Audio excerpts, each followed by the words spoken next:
Morning, everyone. I guess we get started with the pledge. Pledge of allegiance To the flag of the United States of America, and to the republic for which it stands, one nation, under God, indivisible, with liberty and justice for all. Dr. Folk, give the prayer, please. Yes, thank you for allowing me. Lord, we come before you today, thanking you for your goodness to us. Even in a nation that's going through so many things that look troubling, we thank you that you're good to us. We look to you for your help, your strength, your encouragement. I pray for Linn County, Kansas. I pray for these commissioners that you would give them wisdom. Lord, help them to oversee the affairs of this county. Help them to administrate in ways that reflect righteousness and truth. We pray that you would prosper this county economically. We pray that people in the midst of the difficulties of earning their living, they would find ways to make things profitable. Bless our county economically and financially, that it would stay strong.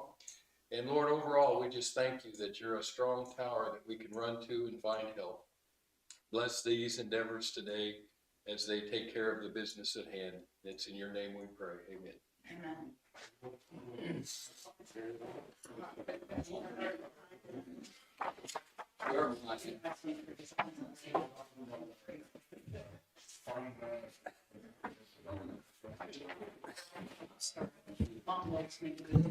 I read the minutes. I make a motion to approve the minutes as written. Second.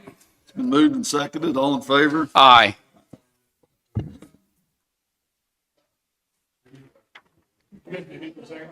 Yeah, go ahead. Just don't be mad at anything we do. All right. I've got What's Danny against? You want to, Doug's got something to go do. Is it okay if we go ahead and let him go and then Danny come back? Sure. That work? Go ahead, Doug. Good morning, Commissioners. I appreciate that. Doug Bartlett, Fire and Emergency Management. I've got a training session with the Weather Service from 10 to noon today. I left a document on your desks for the week. We had 14 incidents, 3 were grass fires, a couple of helicopter landings, some medical assists, a couple accidents, and then we're at 109 incidents year to date.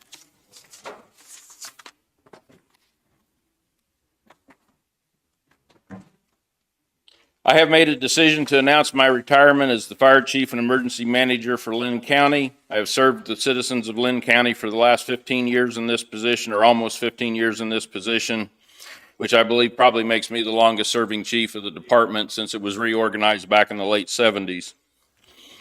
I will be retiring from my position on July 1st of 2022. During my tenure here, the Fire and Emergency Management brought in nearly $2 million in grant funds, saved over $1.5 million in budgeted funds that was used to purchase 5 new brush trucks, several used engines, and most recently the purchase of 2 brand new fire engines for the department at a cost of about $700,000. And again, no monies were budgeted for that. It was all in monies that we had been able to save over the years. These savings were possible in part due to the exceptional work of you, the volunteer firefighters, and all your efforts. I cannot thank my staff, the volunteer firefighters, the fire board, and the LEPC for the work they have done and continue to do each and every day to support me, the department, the county, and our folks, our citizens. I wish each of them and their families the very best. I appreciate their support, dedication, and donated time serving the citizens of this county, and I would like to encourage them to continue doing what they do for the fire district and its citizens. Again, thank you, firefighters, volunteers, and may God bless you all. Having said that, if it does not interfere with my keeper's retirement, I would be willing to stay on as a volunteer at Station 920. I've talked to the captain. He's willing to, recommends allowing me to do that. Obviously, that's your decision. But as of July 1st, I will be retired. Well, thank you, Doug. Well, I appreciate all the service that you've given to the county, and hopefully we'll find a replacement. I'm sure you'll find a replacement, so no problem there. Anything else you have for me this morning? Thank you, Doug. Thank you. Have a good day. Yep. And then I'm into that one. You got something else now? Yeah.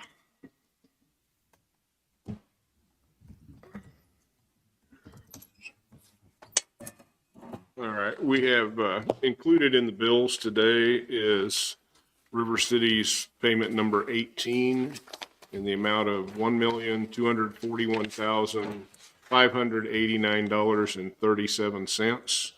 So we have been approving that separately, and then it'll be included in the bills also. Danny, it's right here, if you want to look through it. Okay, yeah.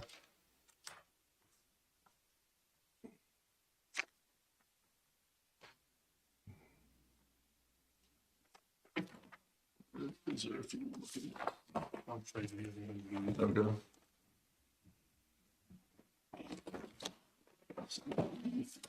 And just to let you know, while he's looking, we had several items added to the agenda late in the week, last week after I was out of town, so we've got a pretty full agenda for the day.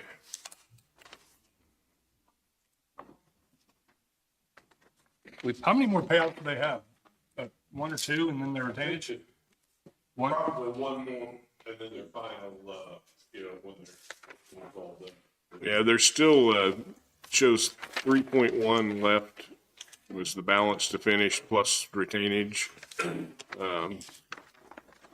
So, you know, I've been expecting the last month or two to have one that was like a 2 million or more, but it looks like we'll probably have a pretty good sized one coming up next month, I would guess. And then we've been holding back some each time, and I don't remember without looking back at the contract how long we hang on to that after it's over, but we'll have in the neighborhood of 1 million that we're holding back in retainage by the time we're done. So We hold it for, yeah, for some period of time, and I don't remember that time without looking at the contract. okay.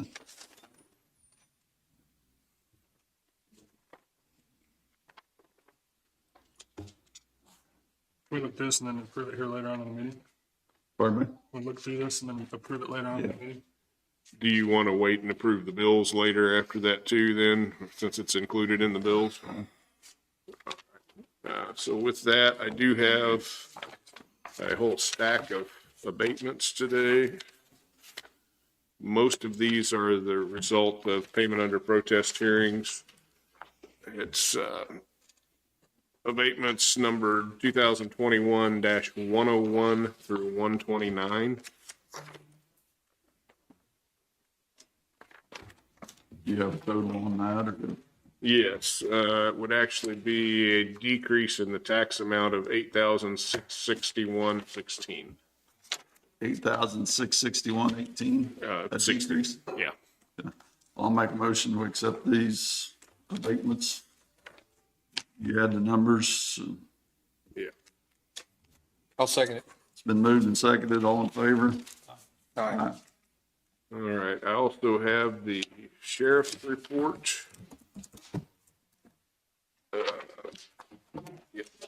Get organized. I believe he'll be in later when Chris is here.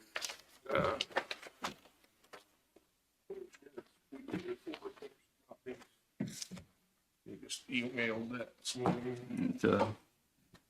Sheriff's report, let's see, there's a total of 21 prisoners, 8 releases this past week. Total prisoners in-house 18. There's 2 farmed out. And 5 livestock out. Total calls for service 399.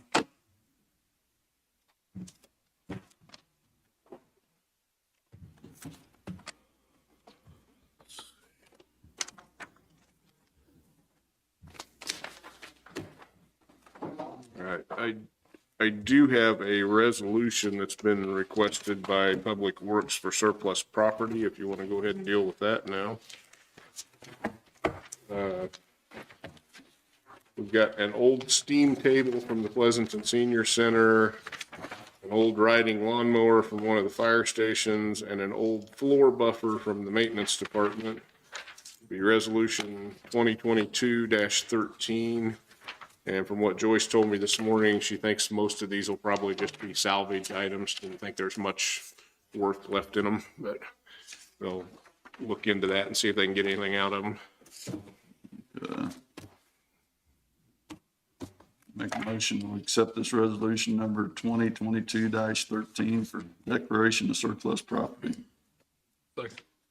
Been moved and seconded. All in favor? Aye. Aye. All right, and I think that's probably all I've got till we circle back around to the bills. Okay. AMR?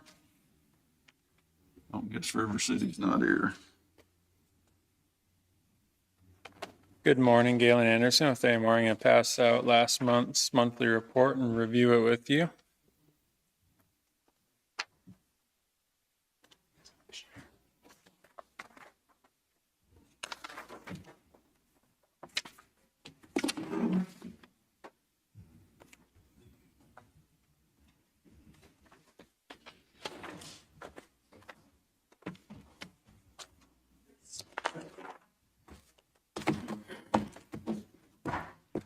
I had to grab a copy for myself. I don't have it memorized.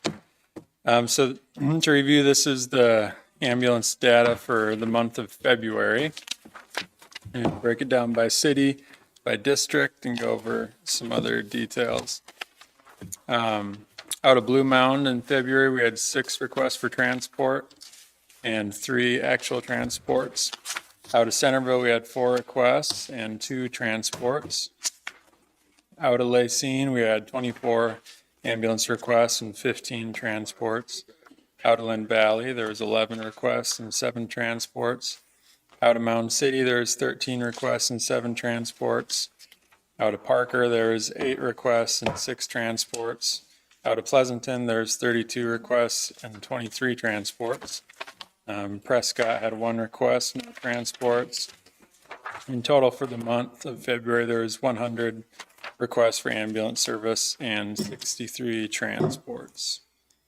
Broken down by district with response times, District 1 had total responses of 38 with 24 transports, and the average response time was 10 minutes, 58 seconds.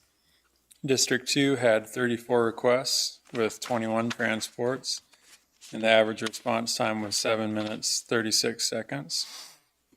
And District 3 had 27 requests and 14 transports, and the average response time was 18 minutes, 10 seconds. And all told for the month, our average response time for the ambulance service was 11 minutes and 46 seconds. There's the next data point is how many unit hours we had in service.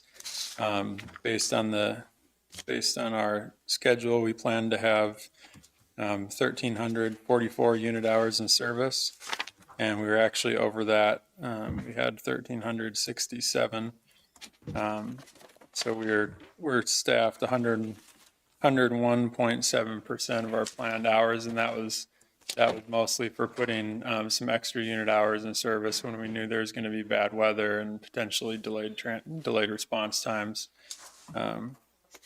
And credit my supervisors; they're really good about watching the weather coming in, and credit Doug as well. He's always been good about keeping us apprised of inclement weather that's coming in, and our supervisors are good with talking to the crews and seeing if we can put an extra ambulance in service for a 6-hour chunk of time, sometimes longer, so that we can maintain good response times to the county. So that's why we were over on hours. And then this month, we didn't have quite as many transports out by helicopter. We had 3 total patients transported by helicopter. One was started with a choking that progressed into cardiac arrest that was flown out. One was a heart attack that was flown out, and then one was a motorcycle versus deer motor vehicle accidents that was flown out by helicopter. So that's where we're at for February. Any questions on that? How many times a week do we get blacked out and have to bring somebody in from Johnson County or surrounding? For mutual aid? Yeah. What would your ballpark be? If random, all over the place, but I would assume 2 to 3 times a week we'll go status, maybe 4 to 5 times a week we'll go what we call status zero. We announce it over the radio. If the Johnson County unit is available, they start sending it down. And then obviously our dispatch already knows, as soon as the call drops at status zero, I'm out. And then I have to figure out who the closest incoming, which is Miami County north, Bergen to our south, Anderson, Allen, and kind of bring them into mutual response. It's probably maybe, and we can actually look at the documents that's on one county line, because we document it every morning in our shift report. And say 2 to 4 times a week, and those can be for an hour. I don't document it, it's not more, or 3 hours, depending on if both trucks leave at the same time, which is crazy. It can be, you know, but what we are having right now, decent mutual aid responses from other agencies. And then how many times a month do you think we actually transport out by mutual aid ambulances? Are they not included in these stats? 3 to 5. So those would be No, those transports wouldn't include. You said them per month, 3 to 5? 3 to 5, but that varies. Sometimes less, sometimes more. I would say no more than any other fire or ambulance district constitute mutually, except for the big cities. Yeah. So they're not on our list whenever someone else transports, they're not on this list. Correct. Probably very small. So if it's a call that like the supervisors, like if the supervisor is the last unit in the county, they would still go on it and they would meet the mutual aid ambulance. And then, but the actual transport record is transferred over to that service. So we would have the data like for our supervisor response, but not the transporting So say data. we're on a mutual aid, do you go out and to the mutual aid help and then send the ambulance with you? Oh, yeah, so if everyone's out, I'm first. No. No. Like if you're on 69 north of Linn Valley and they require mutual aid because they're all out, will your unit respond? If they require a paramedic or a supervisor, but if they require an ambulance, I would respond. But we do have a mutual aid agreement. We have everyone in the county. If they If they request it, you'll respond if we with an ambulance, if you have. yeah, then it's true. Yeah. I mean, I'll go. They want a transport unit. Right. Miami County is set like luckily they have a supervisor that runs around and fills the gap. Yes. How difficult would it be to put those numbers on here? Not. The mutual aid numbers. And how many times we bring them in and how many times we send out to them? Yeah.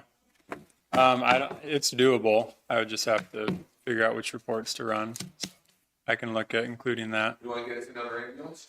Well, I just, We already looked at it. We can't afford you. We love it, but Yeah. tell us what you want, we'll do it for you. And a lot, kind of part of get it, ourselves for next year. I mean, your next contract and kind of see. yeah. And part of it's proactive too. Like if the 2 transporting units are both dispatched on something, we'll automatically alert the comm center, get an AMR unit from the KC metro area coming down if they're available. But there's plenty of times that maybe one of the local ambulance responses is canceled because it was maybe just a lift assist, didn't need transport. That unit comes back in service, and then we're not at status 0 anymore. On your mutual aid agreement with the surrounding counties, is it like a actual contract or is it like, hey, you scratch my back, I scratch yours? Yeah, it's like it's a handshake agreement. I think maybe one of the counties we have a formal agreement with. But otherwise it's just been really decades of helping each other out back and forth. Yeah. Good. Yeah. Anything else? So far for the month of March, we're at 20 transports. I reported last couple weeks ago that we have one full-time paramedic that's moving to Texas, so we're working on backfilling that position. And can't really think of anything else going on. And just to comment on Doug retiring, it's been a really good partnership with Doug and the fire service. He's always been really proactive in terms of get in touch with us if there's any interagency thing to improve upon or just necessary communication. We've had a lot regarding coordinating helicopters and landing zones and things like that he's been proactive with. So it's been a good open-ended line of communication. So hopefully we'll have that as well with the new agency. All the three first responding, entities in the county, fire, law enforcement, EMS, just work really well together, and our crews really appreciate them when they're on scene and work well together. So it's been a good relationship. We wish them well. Yeah. So anything else for me? I don't have anything. Yes. Thank you. All right. Have a good week. You too. Missy, you want to come in? Missy Lancaster, Administrator, Linn County Health Department. All my grants were submitted last week and did some finalizing from home on Friday. And so far, so good. And March 29th, 30th, and 31st, 4 of us from the Health Department will be going to the Governor's Conference in Manhattan. This week on Wednesday, we will be holding our first pediatric COVID vaccine clinic, 5 years and up. In addition to our regular Wednesday adult clinic. So that's, How's that word getting out? we put it on Facebook, and then I figured that she would put it in the paper today. We How many have doses do you have? 20. 20. Yep, until we kind of see what the need is, we have 20. 20, 5 to 11, and then 20, 12 to 18. And then we have hundreds of the 18 and over. So, If we're not utilizing the digital sign, would you want to advertise on that, or if we're not utilizing, the digital sign, like the road sign? the one you can bring in, are you asking, I'm sorry. I'm asking if you want to advertise on that. I guess we could, yeah. Where do you usually put it? Oh, the back. It's down here right now, but it's just kind of got a generic that we're taking applications on it at the moment Okay, for various positions. yeah. So that is all that I have today. I'm sorry. I said you can use it. I can put it in a ticket for you if you want. Okay, yeah. Where do you put it there at the stop sign? At the end of our road? Right now. You can move it anywhere. Yeah, It was sitting up there by Casey's, that's why. that's what I thought, because we don't get a whole lot of traffic down there unless it's too. Yeah, I think we just moved it over here about a week ago, something like that. You guys got anything? Nope. Nope. Our papers on the street Wednesday morning. Oh, Like 10 or so. People don't get home till afternoon, evening 3, so. See if we put it on our Facebook page, and then all of us have shared it. We haven't, we always have quite a few adults, but we have not got many requests for the pediatrics, so we'll just see how it goes.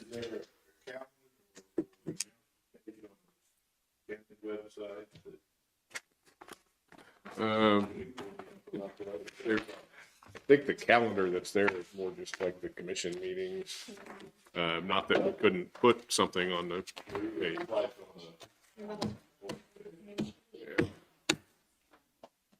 So,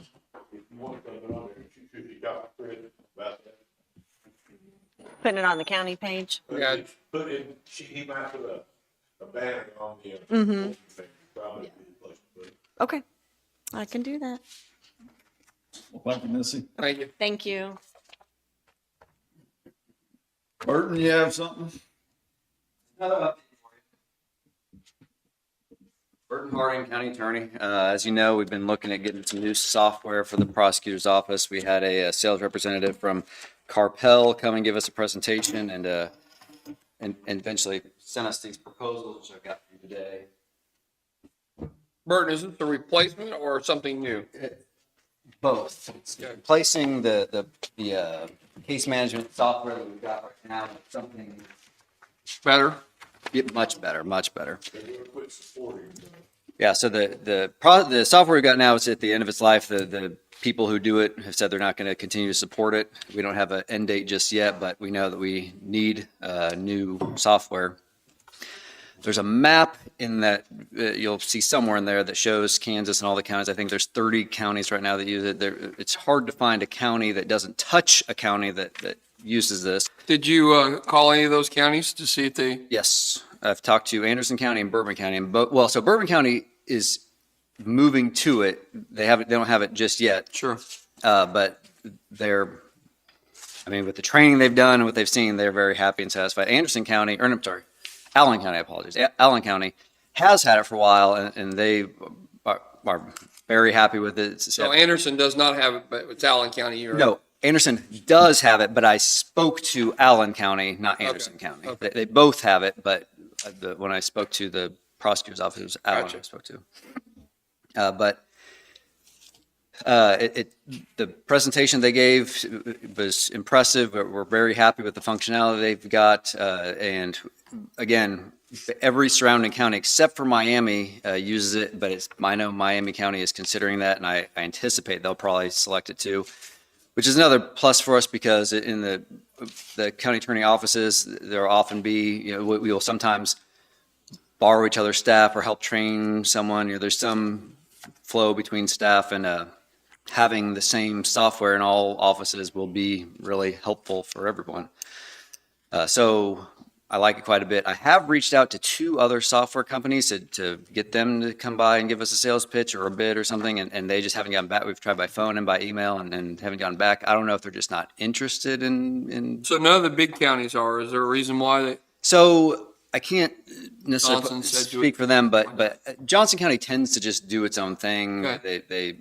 They have their own e-filing system, their own Yeah. court, everything. So I'm guessing the reason they don't is just because they just like to be different, do their own thing. So, but seems like, again, most of the state seems to be going to this. There's a 14-month lead time on this. So even if we accepted it today, it'll be second quarter of next year, probably that this would get in. Maybe it goes faster as things go along, but that's what they told us in the proposal. So given that I'm not getting a response from the other companies and there's such a lead time on this, I'd kind of like to go ahead and get moving on it. There's a price tag on it of like $45,000 or so, $45,500, which is frankly a lot cheaper than I was afraid it was gonna be. I thought it'd be maybe twice that. So I'm fairly happy with that price. There'd be $5,000 that we'd have to pay up front this year. I think I told you last year, I think that my budget can bear that without needing anything this year. So it would just be for my budget for next year, I'd probably be asking for around 40 for the software. That's per year? Yeah, I'm pretty happy with that. Oh, no, I'm sorry. I realize that's pretty good. No. It's 40,000 one time, and I think there's like a $3,000 or $3,500 licensing fee per year after that, which is a commensurate with what we're paying now for our software. And it says additional storage. That looks expensive. Well, we almost certainly wouldn't need that additional storage. I wouldn't think so. And I guess I'm not sure what you're looking at. The way I don't think that was pretty cheap for the extra storage I get. I don't know nothing about it, but that would be a huge additional price. Yeah, but I don't anticipate that we would need. I think that you get 2 terabytes free. I mean, that's beyond what we would need. So will this, even if you was get it approved today, will that still be in time for the old stuff? We hope so, because again, we don't have an end date just yet. They haven't given us an end date, but I'm hoping that if we can go ahead and just get this approved and get it done, I'd like to think that we can be proactive enough to beat that 14-month lead time, get them all the information they need, get all set up, and hopefully first couple months of next year we'd be set up and ready to go, which is probably pretty close, because I know that they're ending support for the courts version of it at the end of this year. So this supports your office, but does it support the judges? So that stuff? Do you send stuff through this to the judge or to the no, not through. Well, so that'll sheriffs? There's an e-filing module set up in there to help us file stuff, but that software and the court software are different software and they don't really communicate with each other. Right. But which is what we've basically got now anyway. So, I mean, our software now and the court software doesn't communicate with each other. Now, the other two companies, how long a time have we given them to see if they will give us a bid? I've reached out to them probably not quite 2 months ago, but I'd say 4 to 6 weeks. We've been waiting for a response. And I'll reach out again. You know, I'm certainly not opposed to it, but I guess my position is even if their price is a little bit better or if we like their software a little bit better, I still like the fact that this seems to be what Kansas in general is moving to and going to. It's again, we've got some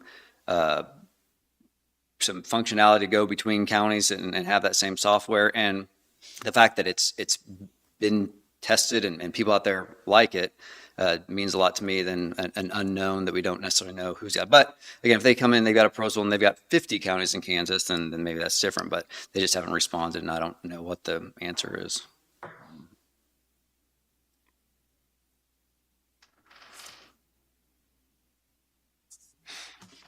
You're trying to get going with this as soon as possible because you need them. Yeah, I'd like to get them an answer sooner than later. And of course, I want to.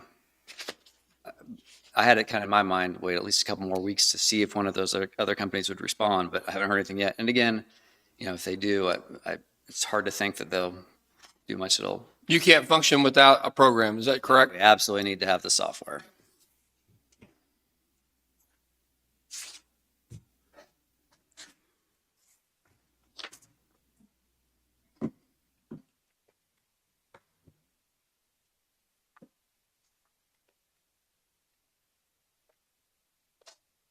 I know you guys are just looking at that. I mean, I'm happy to come back and answer questions or talk to you guys about it next week if you want to take a. Could you give us a week or two and see if we could get another company to Yeah. give us a bid? I mean, just to Absolutely. look, just- I will Just absolutely. to compare? Yeah, that was my plan anyway. So yes, of course. I'd like to see if we have an Sure. opportunity to have another bid, just to Yep. see where it's at.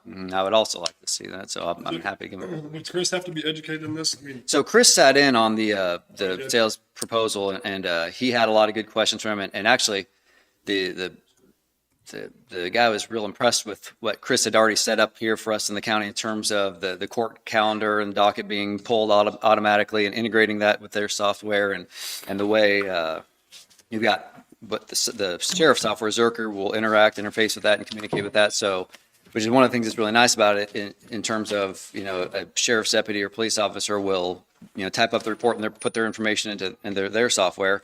And then that will just pull all that information directly into ours, which right now we spend an enormous amount of time, retyping, reading the reports and typing it into our system.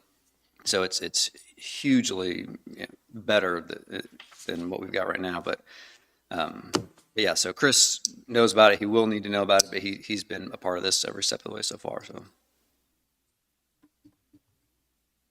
I don't have anything else. So you come back in a couple of weeks. I'll come back in a couple of weeks. You guys think that? Sure. Is the amount going to be any different? From them? Yeah. Have you I think- seen any big differences in the prices? So that's the only price I've gotten so I know, far. but Again, you've talked to other counties, have you not? well, Miami County, they don't use it, so what do they use? I think right now they're using the same software that we're using, but they're shopping for someone new also because they're in the same boat we are. When I spoke to them, they said, they were right where we are, which is they were looking at looking at a couple places. They had some concern, but they told me, as they said, they didn't really know if they were sold on that one because you couldn't create your own forms in that. I found that to be not the case when we had the sales guy there. I brought that up and he disabused me of that. I will just say that if Bourbon's using it, Allen and Anderson and Franklin, are we really going to get that much better of a deal? And if this is the program they're all using around here, Right. and it's a good program, Right. And that's really my position too. Again, I'm willing to hear out anybody, but it's hard to imagine that there would be someone with such a better program or such a better price that it outweighs the advantages of using the same program that, again, we know works and works well and that people like, and that everyone around us is using. And again, we can, if someone's sick, we can borrow someone from Bourbon County to help us out for a week, and it's the same program. And well, and then you get drugged down into the And some of these counties that are using the current program you're using, if they decide to quit before you can even get this implemented. So I don't know. I would say I don't have to wait, but if that's what you want to do, then I just don't see the difference in all the surrounding counties using it and if got it or getting it, Sure. that we need to wait if that's what they want. What's your idea, Danny?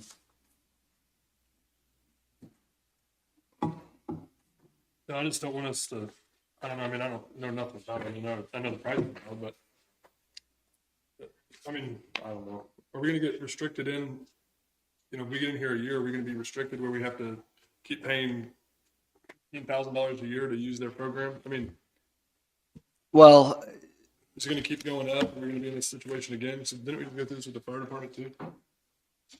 On what? Did they just have to get a new program too? Everybody's gotten new programs. I think that's kind of like so the way it always happens. So I guess I'm a little naive on, you know, what the county's agreements were on. But if you went to a new system, we didn't like this one. I think this is what Danny's saying.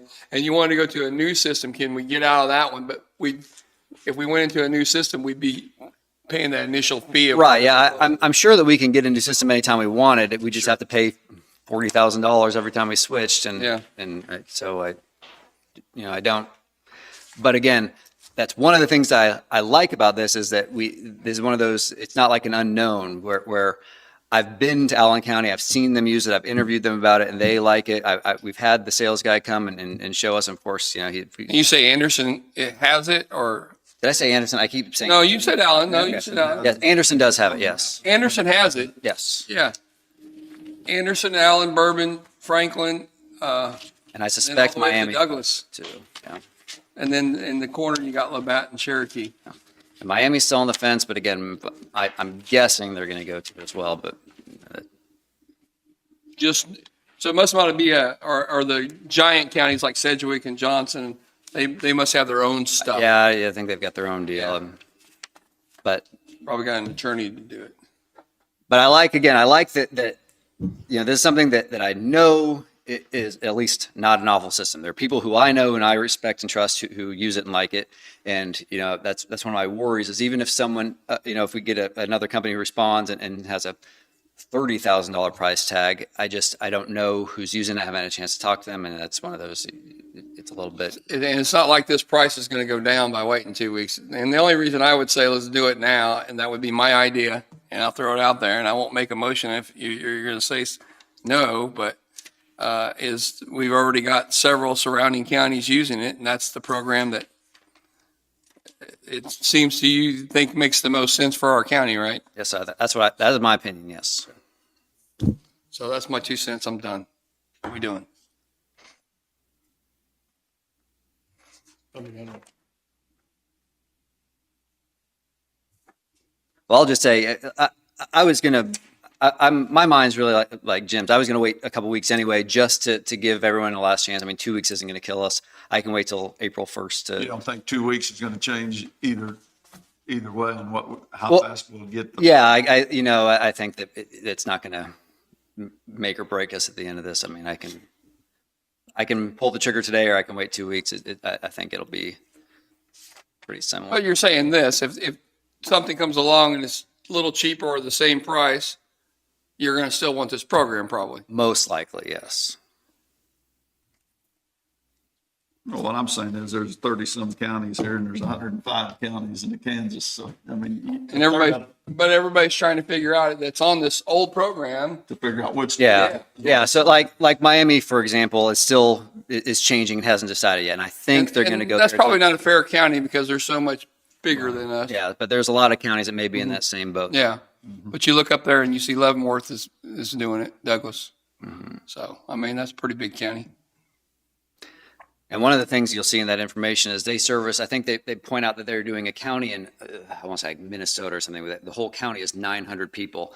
And then they do a county in Maricopa County in Arizona with, they have a population of a big county. Millions of people. So they've got, they've got a big spread of clients that they service. And so. And some of the largest counties in Kansas do have their own programmers and Right. will typically Do their own. make programs for themselves and a lot of these kind of things. But What do you think, Danny?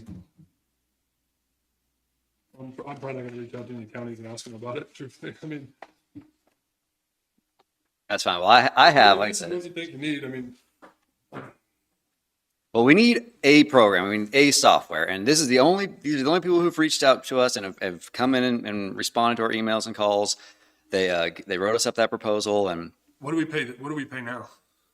that's a David question, I think. do you know who it is now? It's full case.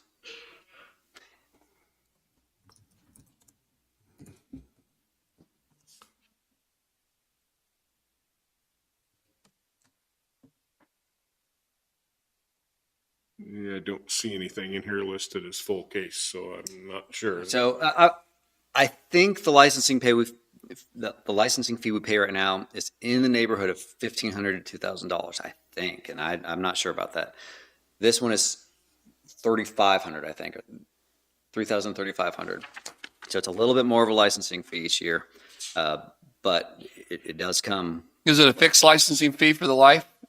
I have to look at the contract, I guess. I can't answer that right now. So what will it cost us next year after we do this is there a yearly fee? Just the licensing fee each year, just at $3,500 a year. 3,500. Mm-hmm. Let's see. I'd like to see what it is. Like I said, if a week or two don't make any That's fine. difference to you, Well, I'd like to see. I will wait a couple weeks and I'll give it till April 1st and see if somebody responds and is willing to come and talk Nobody to us. But responds. I mean, and like I say, I'm not saying I'll go with it either, but Yeah, I'd just that's like fine. to see another dollar to that's compare it to. it's absolutely fair. Oh, here's, so the payment actually goes to Justice Systems Incorporated. We just paid that in February of $3,750. Oh, okay. Well, then cheaper. maybe cheaper then. You get a lot less for that. I'll assure you that.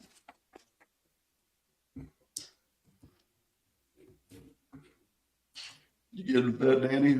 Yeah, I'm good with that. Well, yeah, that's fine. All right, well, I'll come back first week of April and let you know if I've heard anything. It'd be fine if that don't bother what you're doing. I mean, I mean, again, I am eager to get it going just because of the lead time, but I don't think 2 weeks is going to kill us. I can wait 2 Okay. weeks. That's fine.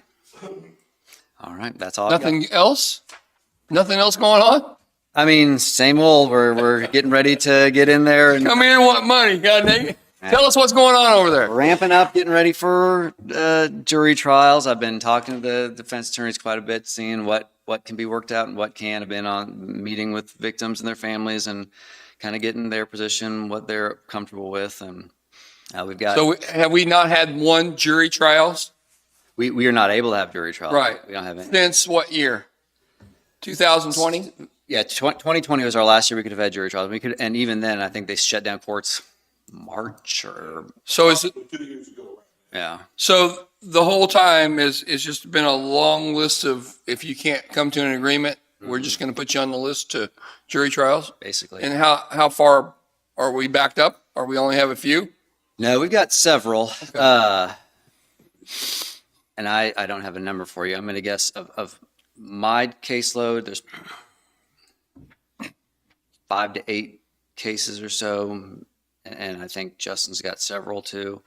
But I'll say probably 15 backed up jury trials ready to go as soon as we're opened up. Some of those, of course, when it actually get a trial date set, they're going to be more reasonable in terms of. Yeah, that may be the case too. I think that there's some of these that. As long as there's no trial. Let me ask you this, and I didn't ask any of the other commissioners, but say this courtroom is done in May on time, and they're ready to hold trials at that point. We've got 2 courtrooms over there, Yes. and then this one's still a doable courtroom right now. Well, right now it is. I don't know what the. Does the judge have the ability to do all that, or is it just, are you running that thin, or what would you do in that case? In Well, other words, to get all these done. so before. I'm helping you out here because I like to fix it.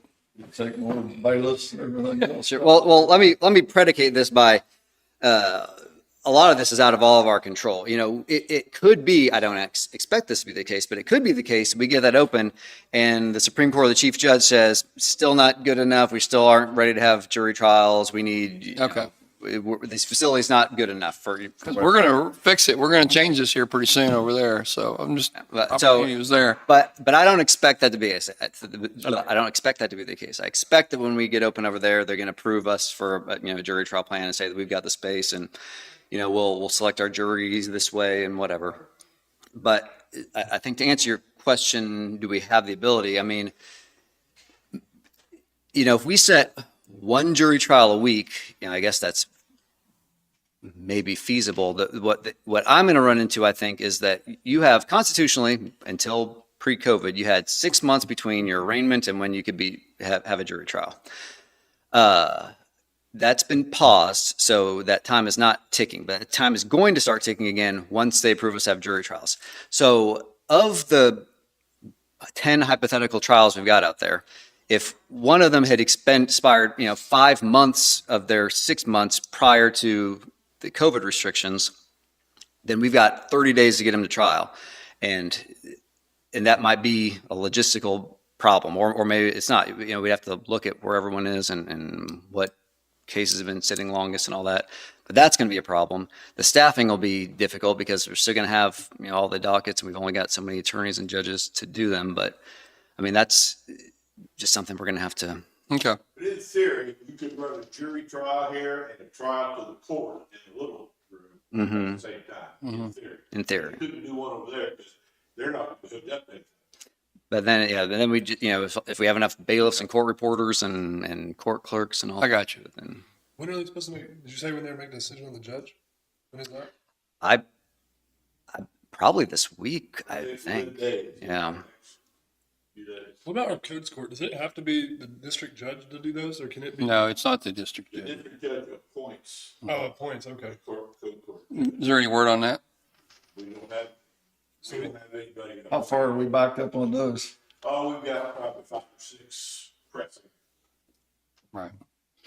But but like Gary said, well, I say we've got 10 to 15 right now, but it may be we only end up having 1 or 2 just when push comes to shove and it's time to actually sit down and do it. A lot of them may have a different change of heart, or who knows, but. Okay. It's easy to demand a jury trial if no jury trials happen. Right. When it comes right down to having one, they're going to. Well, so frankly, I know I've got at least one, if not more, people right now who are set for a jury trial sitting over in the county jail who are perfectly happy there. They don't, they know if they enter a plea, for example, they're going to Department of Corrections where they don't want to go. And so as long as they can drag their feet and say they want a jury trial and there's no jury trials, they're getting fed well over there, they're comfortable over there, they don't want to go anywhere. And then when time comes to have a trial, if they've got some skin in the game and they may be spending a longer time in DOC, well then they may want to come to the table and talk. I like the new jail better. Well, but they've only, Be a choice. yeah. So, again, that number of trials we've got is not necessarily a reliable number. That's what's, hanging around right now. But let's see what actually goes. Have you been over to see your new offices yet? I was actually going to right after this. I went 2 or 3 weeks ago, but I haven't been back since they put in flooring and stuff. So I'd like to go take a look, but it's a nice office. Appreciate it, Bird. Thanks, Burton. No problem. Thank you. What, you want to pay the bills now, or? I would like to pay it. The bills and the payouts on one. Well, we typically do a separate Both. motion on the River City pay, and then it's included in the bills. So- Hey, would you read the amount of the normal bills? So the regular bill for the week is $1,701,476.47. My motion is to pay the bills in that amount. I'll second. It's been moved and seconded. All in favor? Aye. Aye. And then that River City payment number 18, which is included in that total, is $1,241,589.37. I'll make that motion. I'll second. It's been moved and seconded. All in favor? Aye. Aye. And while you're doing that, we got change order number This one here, 15. That's the, this is this 13. is the one to sign here. Okay. We've already did this one. You've already approved the numbers. You've gone through it all. This is just the parking lot changes that we've already approved, but this is the official change order. So you need a motion to approve change order 15. I'll make a motion, we approve change order 15 for the Justice Center. I'll second it. It's been moved and seconded. All in favor? Aye. Aye. It was a total for 59,296.53.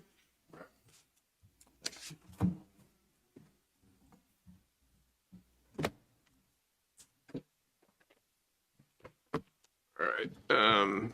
I did want at some point, so I'll just jump in there. Remind you, the SEK County officials meeting is in Anderson County this Thursday. It is at the junior/senior high school, 1100 West Highway 31 in Garnett. The registration is from 9 to 10, meetings from 10 to 11:45, and then lunch after that.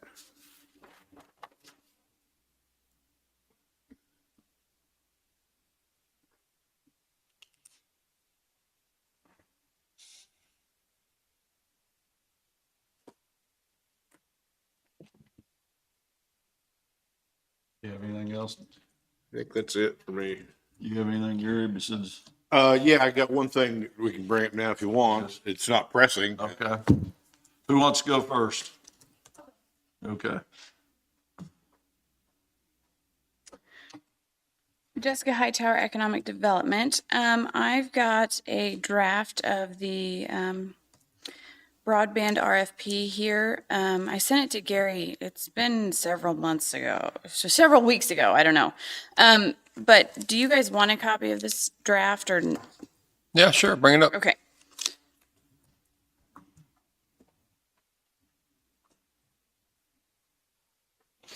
Did you get any recommended changes from Gary? I don't know that. I don't remember what I thought about it. It's been a while.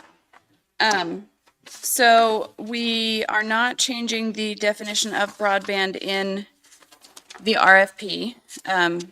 Taylor suggested that we leave it the same as what it was. It's got a pretty broad speed definition in there, and that's not really changing based on the new final rule. So Gary, page 7, the trade secrets and proprietary information. I'm not sure if that needs to be in there.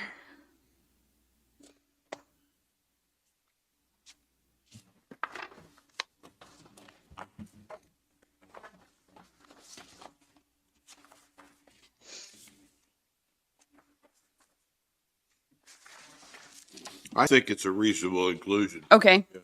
And then the very last page is something that was attached to the other contracts that I saw. It's a non-collusion statement. I kind of liked it, but if you guys don't like it, we don't have to include it. I don't.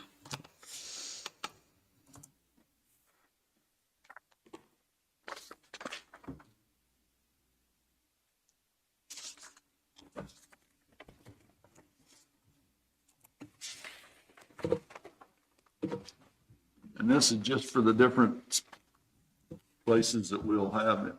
For the Contracts for the broadband. companies that want to propose a plan to set up broadband and be paid through the, So I will send this specifically to People's, Crocan, and QuickCom, and then anybody else who sees it that wants to submit a proposal can. Taylor, I've done the changes that she suggested. She's seen the RFP. She suggests at least 30 days turnaround time. So if we issued this week, we would have a roughly 1 month turnaround time on the due date. Who checked it? Did you check this against other RFPs to see if we got everything we wanted? Yeah. Okay. I think Chris has looked at it too. And how are we dividing it up? Where does it say that? Like, are we, Well, what it says is, what page? page 3, Okay, in the area of the county west of K7 and north of K31. okay, And then we're going to let them do the dividing from there. Show us on a map where they want to run their lines okay. or whatever it is that they've got there, you know. So that's gonna be the only area in the county that we're gonna ask for bids. For this RFP, I mean, if we get through this one and we have funds left over or we want to focus somewhere else, then we can do another one. Is there a grant floating around out there for broadband that's separate than from those funds, the ARPA funds and stuff like that? There was something. I don't know I don't know much about that one. Is it done with? I mean, I don't are we don't remember. Can you check, please? Yes, I will. And then, on the base grant, how's that going? We won't know till the end of the month. Okay. Maybe that's about the lakes. I mean, is there anything in here? I guess if not. included- Not this one. Huh? Not this one.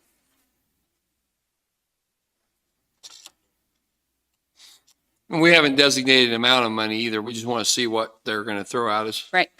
Okay.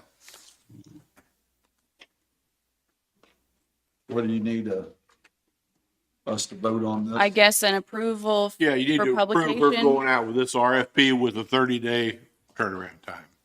Does it look good to you? Yep, I remember now having reviewed it. Okay. I don't know why I didn't respond. So I've got a couple things highlighted. That's just for me to go back and look at, put in dates and things like that. But it'll all be black and white when I send it out. I'll take those highlights off. You guys good with it?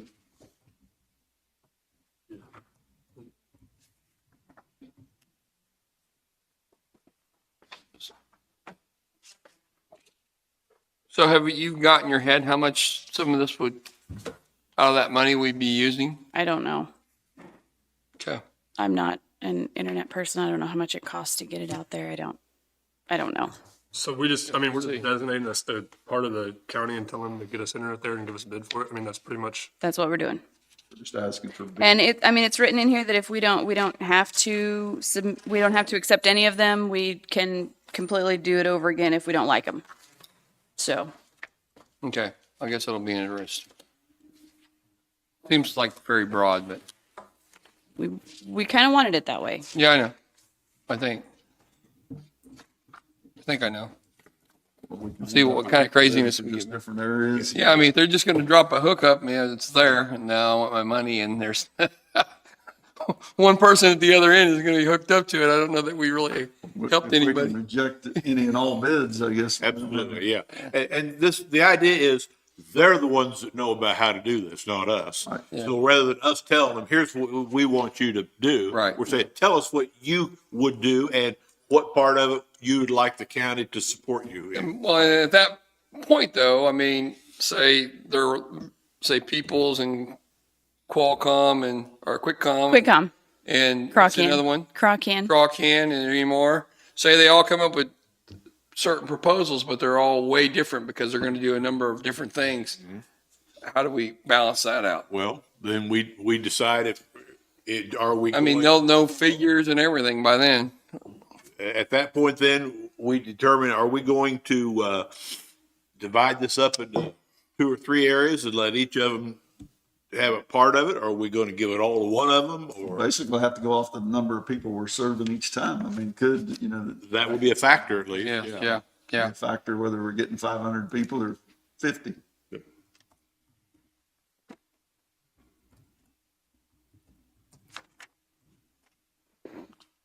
Okay. I don't have any more questions. Okay.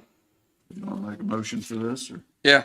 I'll make a motion that we go out for a request for proposal for the high-speed internet broadband services. That's my, I'll second it. It's been moved and seconded. All in favor? aye. I'm Okay. trying to find that email thread to send, and I can send it over to you. I haven't really paid much attention to it. I just kept seeing it. So Oh, for the broadband? Yeah. Okay. I've got one other question. Jim had asked about using this grant for maybe a walking floor trailer for the landfill. Last week, I had a grant come across from the Lake Region Solid Waste Authority for solid waste removal or remediation or something to that effect. I can apply for that grant for the walking floor trailer. It's a 75-25 match. Because that grant is coming through KDHE before it comes through Lake Region, it starts at the state level. We cannot use ARPA funds for a matching portion for that grant. So, I mean, and it really won't hurt anything if I apply for that and then don't get it. We can still come back to looking at ARPA funds for that if that's something you're interested in. But I know you've been kind of looking at those, so. Yeah, I think we had some questions for Sean too on that. Okay. I mean, it's gonna take a different building, down there. It's gonna take Different? some work. Yeah. Well, and that's fine. I just wanted you to be aware that that's out there. This grant, The application opened today, and it's like a month and a half, so we don't have to know right now. Okay, good. We'll try to get something in a couple of weeks. Okay. On that farm. We're a grant, couple weak people this today. I sent a few people your way. I don't know if you got a hold of them. One of them called me. He's going to be here at 10:30 When's the bid process stop? last Friday. Oh, it already did? Yep, what's that? That farm ground over for there. the hay lease over there, the farm lease. When are we gonna be awarding that? Huh? When are we gonna award that? I mean, that's up to you guys. We didn't get any formal proposals back. Kenny Ball was the only one who called me about it, and he's going to be here at 10:30 with a proposal for you to talk about with you guys. So.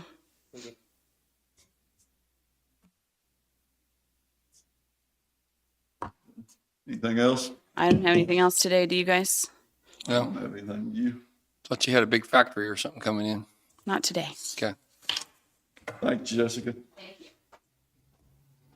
Sean? Hey, you got a thing at 10:10. Hey, you got something before Sean. What? Look at your schedule, Okay. boss man. Quick call. Old business. I'll be right back. 10:05. I still got 2 minutes. Sorry about that. Well, it sounds like I might be just talking to the wind right now. It sounds like I might have missed a conversation about the RFPs. Yeah. Basically, the only reason I stopped by was just to let you guys know we have been paying attention. We've been talking to Taylor.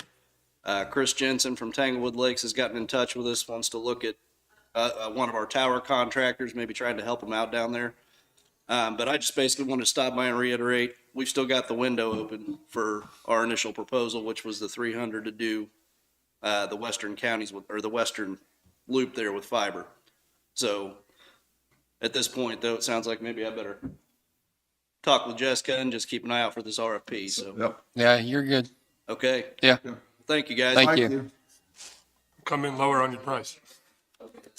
What's that? Does it come in lower on your price? Now you can come ahead, Sean. Sean West, Public Works Administrator. We had a real interesting week. Track hoe is the last thing we have to get out of the way for the contractors to do the sub base for the project. We're supposed to see a technician here today. It just won't start? Is that what's? That's the problem, and he was waiting on parts to be shipped in, so he only charged us one service call to come down. He didn't want to come down, take a look, and then go back and wait on parts, so. Multiple parts. Then. Yeah. What is it? Yeah, he knows what he thinks the problem is, so he wanted to bring a group of parts with him to see if he could do it in one shot and not bill us for 2 trips. Hopefully we'll get that working today. We had the storm drain issue. Harry's going to get with Mound City and see if they can take that over because it's going and connecting into other systems, and it's not going to remain just strictly a straight pipe from one end of our parking lot to the other. Obviously, it controls their storm drainage. We were trying to help out, but we've got other projects we need to focus on. In the plans, what does that call? I mean, have River City said anything about that? About this, Drain? this drain wasn't in our plans at all. It wasn't even called out though? I think that caught it. Nobody knew that pipe was there. Apparently. The city didn't I even, didn't know it was there, but huh? I guess it's never talked about. The city didn't even know it was there. They just thought it drained over the street. I don't know what they thought, but they didn't know. They were as surprised as we were to find it. And to find that something from the church connects into it. It's not, So the city's thinking about taking it over and fixing it. Harry's talking to him this morning, because we brought it down to where the connection's supposed to be. And obviously we've got other projects we need to focus on, and it does run their storm drainage. So he's going to talk to him, see if they can take it over with their mini X, and we can free our guys up to work on the other projects I'm going to tell you about. Okay.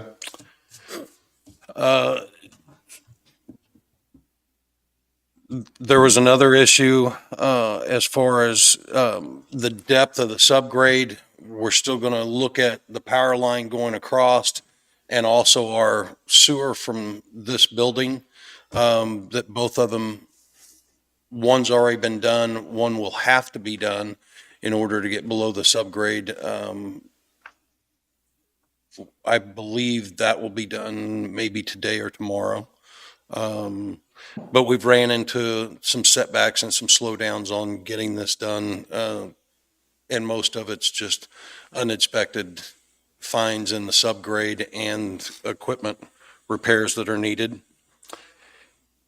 The largest project we've got going this morning is the recovery of a motor grader, at 1175 in Andrews, that was backing and slipped off a culvert. I have been able to find a company that has guaranteed a fixed price recovery, so we're not going to be charged by the hour, and they do have the equipment available and the equipment needed to recover that. So I'm working with K-Camp as our insurance carrier and the recovery company. And then Harry's going to go out and take down some of the grade on this roadway and through the culvert so that the grade isn't as drastic to have to. Laying on its side, or did it roll over? It rolled over and is currently laying on its side. There was It's, a lot of snow and stuff on the ground too, wasn't there? I mean, there was quite a bit of, maybe not. there was snow coverage, but I think what the main contributor to this is, that we were backing to avoid personal property damage. It was a dead-end road. We were trying to avoid doing damage to personal property, and we ran into a waterway, and the side of the waterway shelved out, allowing half of the grader to counter its weight and fall into the ditch, which pulled the grader over onto its And nobody side. got hurt, right? No one was injured. So we're working on that today. That's why we're going to get with Mound City and try to free up on some other projects. I also had promised to send you a list of roadways from the asphalt department. And these are not lists of roadways that we're going to do. These are projected lists that he would like to do. And we're looking for some feedback and discussion on any other roadways before we fix their chip and seal or their asphalt for the season.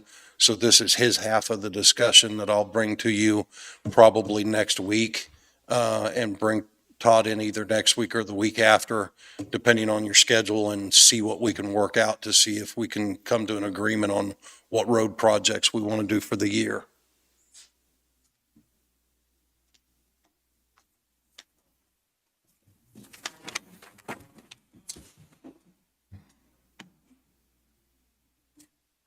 Next thing I had was Johnny and Carl attended a noxious weed director training that they completed this week.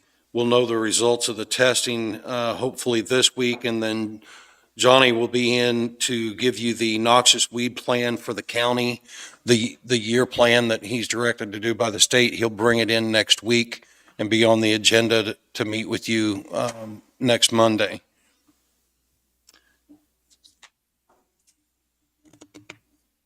Would like to Under employees, I would like to discuss and get your permission to hire at least one part-timer. The park not only has not replaced the position I vacated because it was coming to the off-season, but we've also, through an unexpected loss, lost one of our part-time maintenance employees down there. We would like to hire back, but not full-time employees. We would like to hire 1 to 2 part-time employees. With the oncoming mowing and the season down there, they're definitely going to need at least one. I do not know whether they'll be able to do it with just one at this time, but I'd like to go out and try to hire one at this time and then work with Sherry and possibly come back instead of a full-time and hire part-time if she's unable to keep up with just the limited help. But she's asking for just what's needed at this time. What are they talking, 20 hours a week or something, right? Where they- I'm not for sure. It will probably progress as we get closer to the season. So at first it'll be whatever seasonal prep, getting bathrooms, plumbing, everything turned on. So at first it may be a little bit, then it may slowly die out. And then as the season picks up and the grass gets going, it'll be a lot more during the height of the season. Are you looking part-time year-round or temporary summer? Both? I'm looking currently for at least one part-time year-round, and we may need seasonal mowing help later, depending on how much they get into. Part-time under, we've got two different definitions. We've got the keeper's definition and then we've got our definition. If they're over 20 hours a week average, then we pay capers on them. But we don't consider them full-time for benefits purposes other than capers unless they're over 30 hours. So, I mean, if they're going to average less than 20 hours, that's one category. If they're going to average between 20 and 30, that's another category. If they go over 30, if they average over 30, then they're full-time. I would say this first individual would be between 20 and 30 hours. What do you think? Need a motion? Yeah, I mean, if you want to just authorize him to Advertising. advertise. Do you have somebody in mind already? I believe Sherry's had 1 or 2 people that have And approached do we her. have an amount? Have you guys discussed that? That I haven't discussed, Is and it just mowing? Are we just considering for mowing or? mowing and mowing and light maintenance. A lot of the site maintenance, the gravel pads, the electrical stands, and the plumbing. So I don't have a problem with my I stuff. don't either. okay. The next thing is One? sorry, 1 at this time. Yes. Hey, while we're on that, still nothing on the contract from Evergy on that park? No. I've tried to reach out by phone as well, and I'm probably going to have to. Is it a go different longer. person, you think? No, I don't believe they changed for whatever reason. I only have a desk number for the individual that I'm trying to contact. No email? I have emailed and I have not got a response. I'll probably have to reach out to someone else in the company and see if I can get a response back. There may have been changes in job positions, something I'm not aware of. Did you want to actually do a motion to let him advertise for that part-time position? No, Or just agree to do it? just agree to do it. As far as new hires, we've interviewed 2 people for the housekeeping position, and we have a recommendation for a new hire, and I'll let Morgan read the name on that one. It's Jackie Schlesinger, For the, housekeeping custodial, the full-time position that we had available. And you had a rate at, 140862, which is a 70. Kind of right in the beginning of the pay scale for custodians.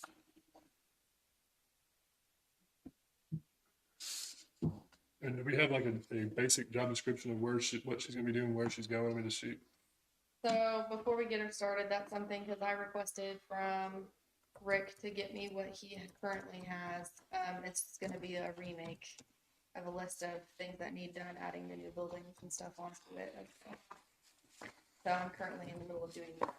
And is this person aware that to have access to certain parts of that building, there'll have to be background checks and so forth? Yep, when we bring them in for free employment, then we'll go do that at the sheriff's office. Are they aware of that prior to it? Okay. They're gonna take care of this building plus others, is what you're saying? Yep. And as previously discussed, if they feel like they need a part-time person, then we'll talk about that.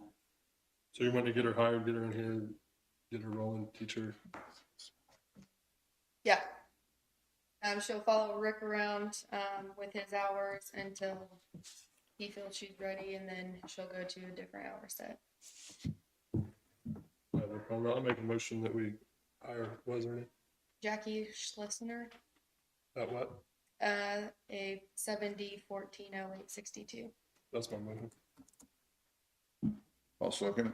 It's been moved and seconded, all in favor? Aye. Aye. The only thing else I had for you was a project, Jim, you'd brought forward. I've been in contact with the landowner on 1095, is it 14 or 1500 road? There was some confusion about getting onto the property and damage that may have, and after some conversation, he's agreed to sign that, and I should have that done this week so that we can start that whenever weather permits. But after he learned that we were not going from the backside of the property and going to move equipment across his hayfield or anything, that we were coming directly from the roadway and would repair the fence damage that we did to get to the project, he was more than agreeable. That good, that's good, that one needs done terrible. Yeah, they quickly agreed to it. 1,510.95 up in your area. Yeah, appreciate that. Sean and I, while you're still here, we talked about, or I called him and went over and checked out the mill site in Pleasant again, and wanted to try to get that back on the radar and figure out what we're gonna do there. Sean and I went over and met with the city of Pleasant and kind of trying to figure out a plan. I just want to see what your guys' thoughts are on it, what you guys, because they're gonna put a lot of effort into it, and if it's something that we're not even thinking about doing this year, so. What are you asking me? What do you guys want to do with that building? Do you have a plan for something else? I guess We have a basic plan. She's got to talk to her city council on their next meeting, and we threw out a few ideas, and I think it'd be very beneficial with I don't know if I want to talk about the plan, but Right. That's how they talk to their council. But I feel like Sean and I went over there, and Sean, you feel like it's a pretty good plan, and I feel like it's definitely, we're going to have to pick a direction and follow through with it, because if not, we put in one unit last year to temporarily keep them in the building they're in. There's going to be a lot of expense to replace those other 3 units or fix that building and repair it to keep it a long-term solution. So now would be the time before we sink that money into that structure to follow through with whatever plan that we want. And I think Nanny's worked, like I said, with the city. If we can come up with an option that not only is going to keep us from spending that money and then diverting some of the monthly costs that we're paying for that building, it's probably a good thing that we follow through on it at this time. Yeah, and there's no longer a big need like we used to cook and prepare meals there as well. Mm-hmm. We no longer need that. That's correct. So basically a room and some storage and some refrigeration space is basically what we were instead of the gigantic kitchen and all that stuff. Yeah, we're talking about refrigeration, maybe heat trays, warming areas, no cooking on site, no, I mean, it's not an operational kitchen. It is basically a storage and a site for them to meet, the ones that eat locally at that center. And not to complicate the picture any, but, I would never do that. But I don't want you to forget that the school district over there has also offered space with the caveat that it would be traded out for some of their Yes. support on Sure. the SRO program. Yeah, that's true. And that is available year round. There was a question the last time we talked whether it would be year round. It is, so. There is, and that's something to really consider too. I have some questions if we're done with that. Are we Well, done? we haven't been making a decision on it. I mean, you guys want me to move forward, see Pleasant's plan, and then come back? Well, that building, you and I both know, and John knows, the building's in shambles. So, yeah, I'd like to see something. I'm looking to see what it costs, you know, Yeah. moving ahead and see what it comes to cost us to use your building. Keep that other thing in mind too. Do what? Keep that, if you keep that other thing in mind too. I mean, long-term, we're talking about, let's talk about it. The long-term, I mean, with this jail kitchen come over here, what would you guys, I mean, it thought in anyone's head to have the jail provide meals to our area or our? Just the thought of that, would that go over very well with the congregant meals? I mean, it may be fine, but that'd be the only question I'd have, you know. Then you have to come up with your own delivery system. Yeah. Throughout the entire county. Well, you couldn't even do that because the area on aging still has to be involved in it with the grants and stuff. Or then we have to keep up with all the health and environment and all that stuff. So it could turn into a train wreck really quick on that part of it. Sitting on that. I have a question for you. You sent me out an email. So are you good, Danny? Yeah. You sent an email out on the roads. Remember I'd asked about the roads last week, and then you had posted something. You sent me it was $100,000 to do per mile to do convert from gravel to paved. Yes. I know that's our theory of it. Okay. What's other counties pay? I have not. I would love for you to check able that to because research that. and it may be more than that now because we're diesel fuel and everything's going. It's probably undoable right now, but I would like to know that if I've seen different figures for different counties, and I'd like for you to research a little and ask questions. If I need to go reach out to them, I'm meeting with the directors this week at the county. Oh, that'd be perfect. Just to find out how much it really costs. And then I'd ask a question about the, what do you call it, the trailer? What's it called? Walk-on? Walking floor. Walk-in floor trailer. I don't know why I can't get that right. The walk-in floor trailer. We had asked some questions about if we're going to pick them up at the sites so that we pick them up in Lacine and Mound City, and then we're going to take them down and dump them into this trailer. What's the fee to do all that? And then to unload them, reload them into one big trailer and then take it down there. Remember we had talked about that. So some man hours, is the walking floor trailer something that we really want? If it is, then let's do it. Let's figure it out and get that. It's something that we'll have to do to dump these. We still have to dump them. Yeah. You know, it's. So and if we need a new building and all that, all those figures, you know, we're going to apply for this grant for the walking floor trailer maybe, right? And some ARPA money, if not, could be used for that. So it's an opportunity for the county to improve, but are we improving or are we just buying something new that's going to end up costing us more? Right. In the long run. I'll have to get some numbers on what it will cost to rebuild the tipping floor, and then also the man hours that it will take to take the containers, dump them, and reload them. Yeah. Because right now, and for people that don't know, they just go to Lacine, they pick up, they drop off, they pick up, and they head down to Arcadia to dump it, right? Correct. And sometimes they don't, even though it looks full, it's not full, and they're missing out on some tonnage there. And a walking floor trailer, you can haul a lot more anyway. So Correct. I don't know how you figure it all out, but that's.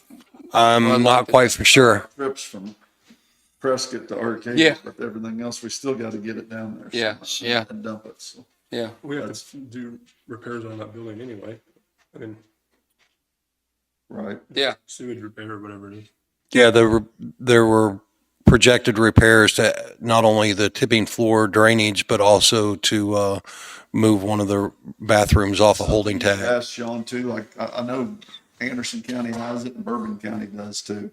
Mm-hmm. The system we're talking about. You know, if you talk to your guys there and see what they think of it. I can talk to both counties. I know Bourbon, I'm not for sure about Anderson, but I know Bourbon, the only difference in their system is everything is brought to a central location as opposed to our county where That's there are what happens. compactors. It's brought to one location. It isn't like Correct. got all the compactors around. Correct. And all the things that are brought in are not from compactors. They're commercial haulers. There's no compactors in rural sites in their county. You know, if that doesn't work out and we see it's not beneficial, is there a way to buy bigger containers to put in, if that's a possibility to put in these sites like Mound City and Pleasanton, Lacey? Is there, you know, the containers that they're hauling was what, 6 ton or something like that, 5 ton? I'll have to look. No, you're fine. I don't know. But I mean, we can get newer equipment with that. If we don't get a walking floor trailer, can we get a bigger trailer instead? A bigger storage? Bigger containers. Yeah, that go thank down you. there. I mean, if the walking floor trailer doesn't make sense, does that make sense to do? And some of that equipment up there in these places, those cylinders and stuff, I mean, they're like ancient. We're like piecing them together when they do break. The cylinders are an issue on some locations, and in other locations, the electrical systems that run them, we've had difficulties with. So, So your goal is to get more tonnage per trip. right. Arcady. Save trips to Arcadia. Yeah. That's what we're doing. We're taking 10 3 tons at a time, making multiple trips down there. I'll see if I can get the engineers and then talk to the other counties and see if I can get the engineers to come up with something and a recommendation on which is more cost effective. Done with that. I got something to talk about. I want our asphalt program. Yes. If you can educate me on it a little bit. I've been thinking about it a lot. Are we getting ready to buy a bunch of new equipment or anything? I mean, what's the status on We have. do what? We have. I know, I'm just what I'm saying. Are we getting ready to dump any money into new equipment or anything like that? Are we something pretty good or? The only request I've had from them is to look at a used piece of equipment, a small zipper, but no large new purchases that I'm aware of. I don't know if you were here when we bought that new asphalt to replace the other one that was John Byington was here. This is last year, I think. We bought the asphalt machine to replace the old one, and we put the other one up for, put it on Purple Wave to sale, but it should be fairly new. That I think it does 14-foot strip or something like that, asphalt. I couldn't answer those questions. Yeah. And with the paper I handed you today, it would probably be better to bring Todd in to answer most of these questions and have a discussion about it so we could pick a direction, because I'm quite honestly, I'm behind the grade curve in the equipment and in what's been done in the past in that department. So whenever we're doing asphalt, if we're have a good little size job going on, we pull everyone out of our mowers and everything like that, right? We pull probably 2 to 3 guys from each area into that asphalt project. And all our dump trucks are going there and. Dump trucks are going there. You got flaggers going there. You got people called in to do rolling, to run the lay down machine. So yeah, it's very labor intensive for us to do it. How do we keep up on mowing? We don't. So I guess where I'm getting at is I've been just thinking about the asphalt program and how come we just don't bid it or we contract it out to a contractor, get a warranty under it and be done. Utilize our guys where they need to be, mowing. And my biggest deal is we need to focus on the ditches in the country or in the countryside on the gravel roads. We keep putting all this money out on gravel and it just washes away because the roads are this high or the ground's that high, much higher than the side of the road. My idea is I would really like to see a crew with 2 dump trucks and a mini excavator and a skid steer going through in a say a 10-mile radius, and they clean off all these ditches and no gravel puts on that road until it's done, and they move on to the next. I'm a restoration guy, so we're not fixing the problem. We're just throwing gravel on the road, and that's just not okay to me. I would really like to see a ditch cleaning crew, I guess is what I'm saying. Well, again, with what Todd's made for proposals. I'd like to bring him in next week and maybe he can answer some of these questions because we had talked about, is it cost effective for us to put down a roadway when a contractor can put it down mileage wise less than we can buy the products to do it ourselves because they make their own product. And we have contracted it before. We have Like contracted. 1077, didn't we contract that whole thing? Parts of it, whenever we. Last year we did 10 miles. Year before. Yeah.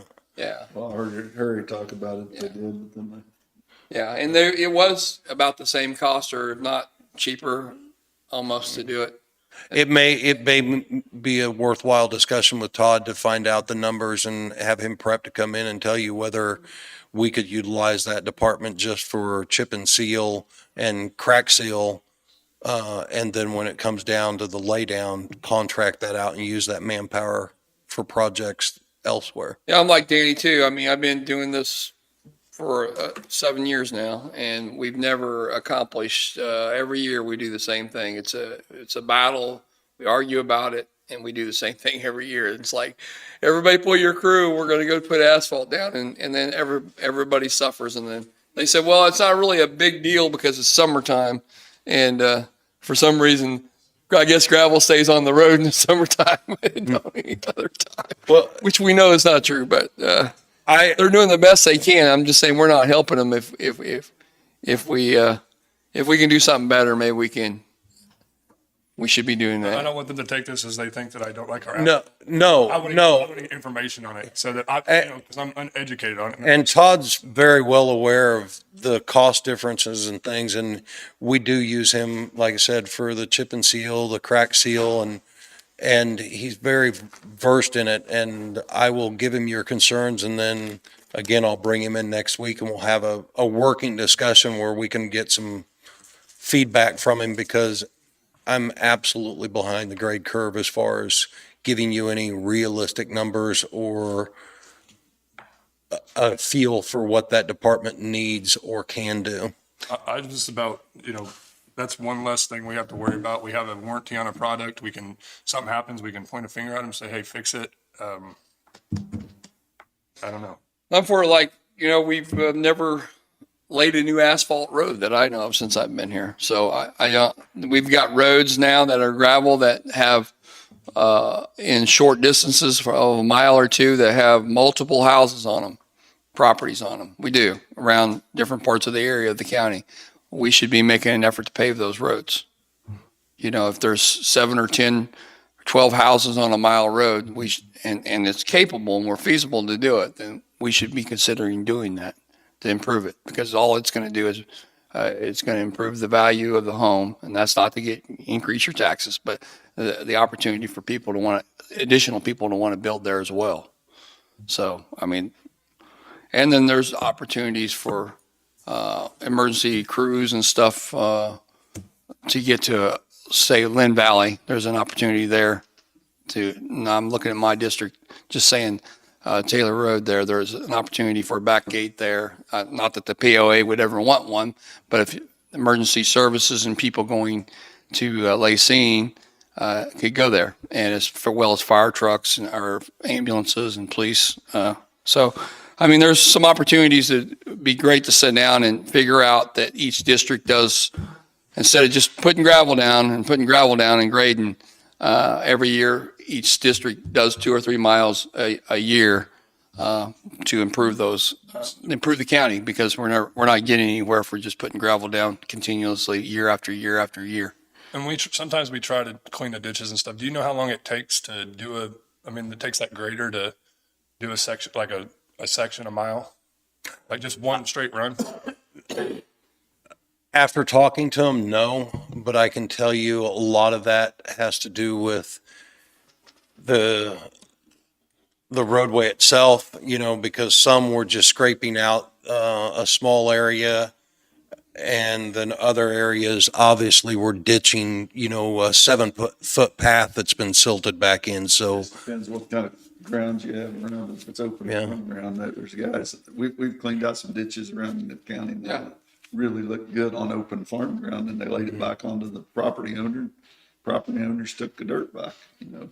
It just, Yeah. Some of the projects are, it's a lot harder than others. yeah, some of the projects are bigger than others. You know, if they don't want the dirt, then we have, you know, two dump trucks, you know, on a crew. One, you know, they fill one up with a skid steer, one goes on, the other one pulls up, gets the dirt. And Don't think we'd have any trouble getting rid of the dirt with any landowners or most landowners. If you just cleaned it out, they'd let you dump it wherever. I mean, you know, I just think we in could get rid of the dirt. 10 years, we could, if we really had focused on it, I think we'd save so much money. I really do believe we would.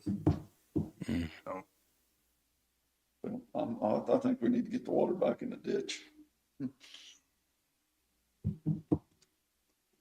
I don't know what we need to do there, but I want to talk about it so I can get, so if anybody has any information to educate me on why it's not a good idea or why it's such a good idea to keep our asphalt or whatever. I'm not saying we should get rid of it. I'm just. No, but I will bring Todd in. We can have that discussion because I know he wants some direction as well as far as equipment and things.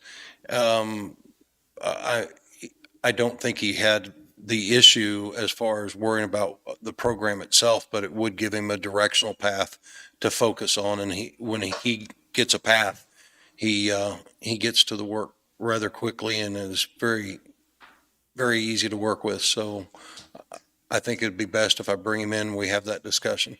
Okay.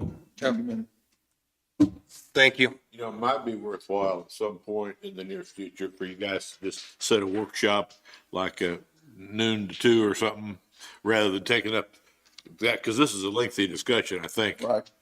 It might be smart to do that. I mean, just think about that. Okay. Jessica, you got something on the hay lease? Ken Baugh is here to make a proposal about the hay lease that we published the last 2 weeks. The deadline was Friday. And David just told me that they did get a response in the clerk's office that's sealed. So I don't know if you want to hear Ken first or look at the bid that was dropped off at the clerk's office, but we've got 2 to look at. Did you submit a sealed bid too, Ken? Didn't even know it was out yet. Had no idea that it was even up for bid. Oh, it's been in the paper for 2 weeks. Had no idea. They were supposed to have notified me if it was going to be put up for bid, and no one notified me. I noticed by the paper that you have grant proposals or projects pending on the land south of Pleasanton, 950 and Tucker Road, across from Fabcon. And I've held the lease on that for 6 years. Paid the county $90,000 plus cleanup and reclamation. Was not aware that the bid was even up yet, okay? What I'm proposing, because I think it would be beneficial to both of the county's interest and my interest, is a 1-year extension on my current lease, which will give the county and the commissioners the option to make the decision whether they want to go ahead and try to develop this land as far as sewers, roads, landscaping, any type of proposal with the grant money or any operations that you think is beneficial. By giving me a 1-year extension on the current lease, you will have the option and another year to decide if you want to go ahead and go forward with the development or whether you want to maintain it at its current status, okay? That's all I'm saying. Had I known that there was an offer in the paper, which I've never even seen it, I probably would have put in a bid, but I would still be here asking for a 1-year extension. To tie it up for 3 years under like the current lease that I hold is going to make it more difficult if you have a company come in and say, look, we would like to develop 80 acres of this property or 40 acres of this property and what part of this property we want to take, okay, to tie it up for 3 more years. I would gladly, and hopefully you'll accept a bid because I didn't know they were even out yet. I would gladly put in a bid, but I don't think it's beneficial for the county to tie this up for 3 years when you have this grant money and this proposal out there in front of you.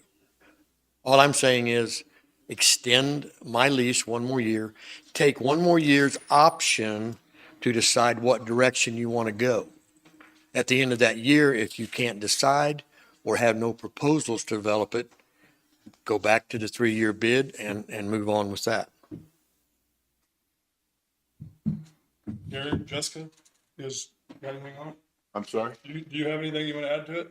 I think it's something we need to give some thought to, and it's a viable option, but we need to give it some thought and get with Jessica and look at the impact that this decision is going to have on the grant proposal that.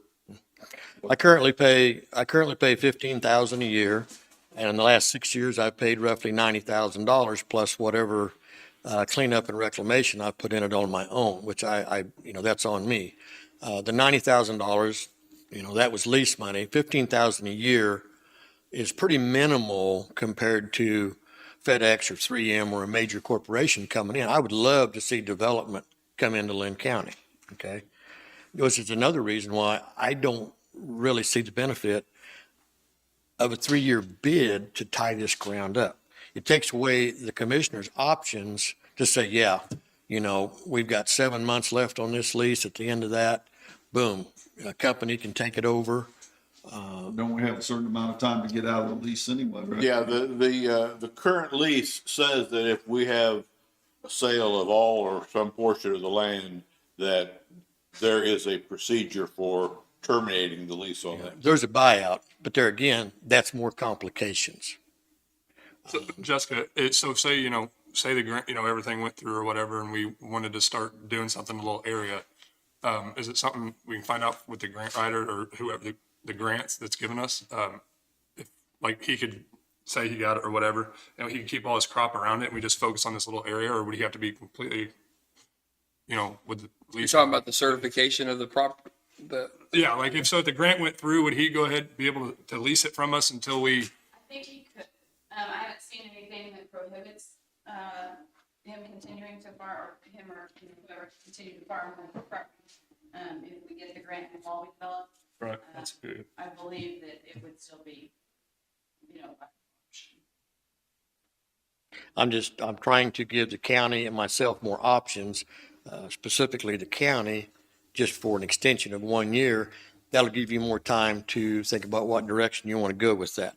There again, I had no idea that, because I came over last week to talk to whoever about when they were going to put this out in the paper for bids and could not get in the office to find out. So I made an effort to come over here and found nothing out about it. So I didn't even know that the property was up for lease again. I was supposedly supposed to be notified. I think that was the last guy that was in charge when he left. I don't think he carried that on with his predecessor. That's why we publish it, Kenny. So. Well, I had no idea it was even published, but there again, if it was published, and I would, if you don't approve the extension, I would like to put a bid in because I didn't even know it was up for bid on, the consideration that I am actually the past leaseholder. What do we need to do? Open up this bid that we have? I would say that if you're going to allow Kenny to put in a bid today, ask him to do that, to put his sealed bid together. And there's nothing that says we have to open this bid now. That's just, we had a deadline for submitting it. We could open it next week if we. So go ahead and have him do a bid, but then, If that's what you choose to do, go ahead and do a bid. what we're gonna, if that's what he's talking about, something we're gonna do, or what are you guys thinking on that? I'm sorry. I think we still, since we've already published it, we put it out. We did neglect of not sending the property owner or the person that's got it under contract for whatever reason. He should have been the first one notified in writing in mail. And that would be my only thing that would say, hey. That would be the justification Yeah, for doing that. but I still think it has to be at this point, since you already have one at 3 years, and if we want to adjust it, however, if you want to put it in, that would be my preference, just because we've already got one as well. Okay. Put a bid in and I have no objections to that, for 3 years, and apologize for whoever didn't get you the notification in writing, but we should have done that. And Okay. So you're not even going to consider the 1 year? That would be considered after they look at the 3-year bid. Okay.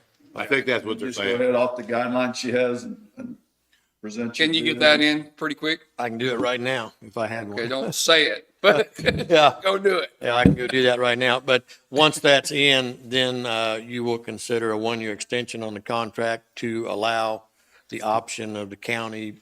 I think we're open them up, discuss it. Is that? I'd say at that point, then everything's on the table. probably. Now, but the question is, are you gonna do that today or are you gonna do that next week? I think it'd be, Jessica, I mean, do you need to reach out to your grant people and see, I mean, get some details on this or? So that gives, really don't think. Feel good about what you're saying? So we basically gotta look at what the bids are then, right? I mean, the two Look at the bids and then decide if the 3 years what we really want. And you need to know that I've got to leave at 11:30, Okay. just so you know. So we put in a bid and then next week you'll Yeah. check How's that out and you'll discuss the option of a 1 year or 3 year. Right. Okay, that's fine. I think we will. Okay, just so I, We'll about have to go back to the other. We'll guy have to too. give the other guy too, though. Yeah. Yeah.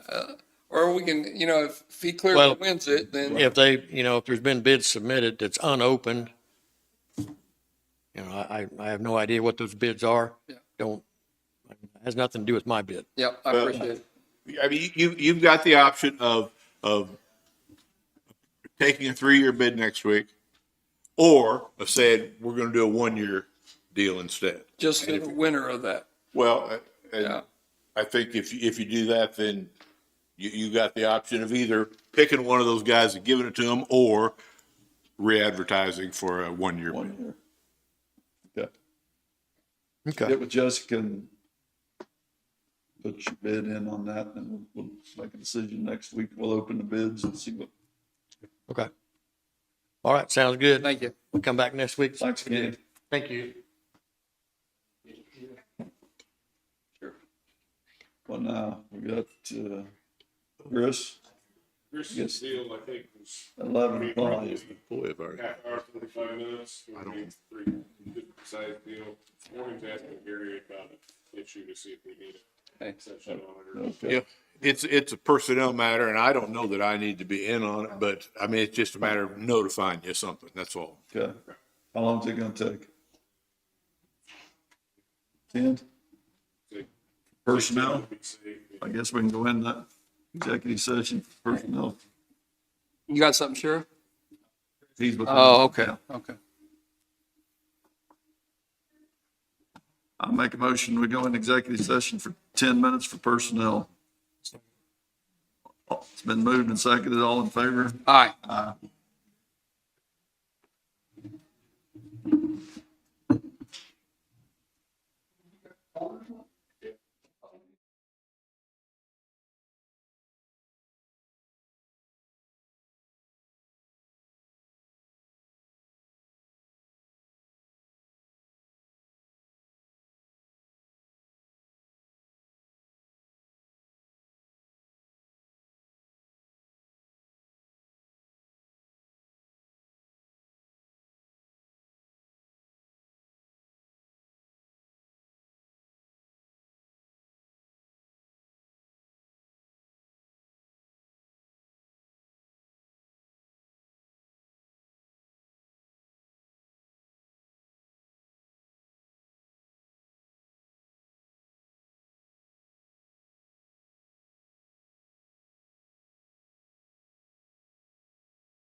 $11:30.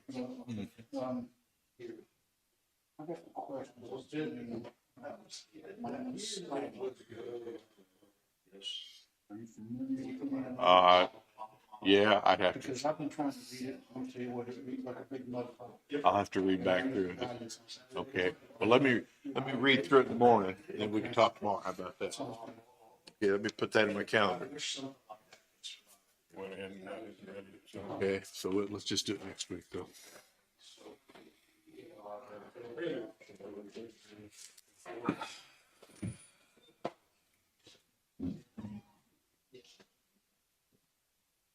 You're leaving us, huh? Pretty quick here. You still got 30 minutes. Yep.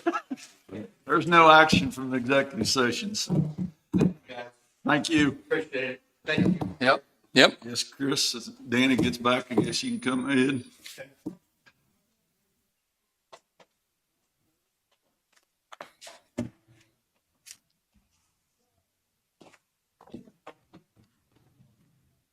I didn't really have anything else to bring up for any action today, but I do have a copy of that press release that Kathy sent out from the appraiser's office, but I think you guys received a copy Yeah. of the email, didn't you? Yeah, we did.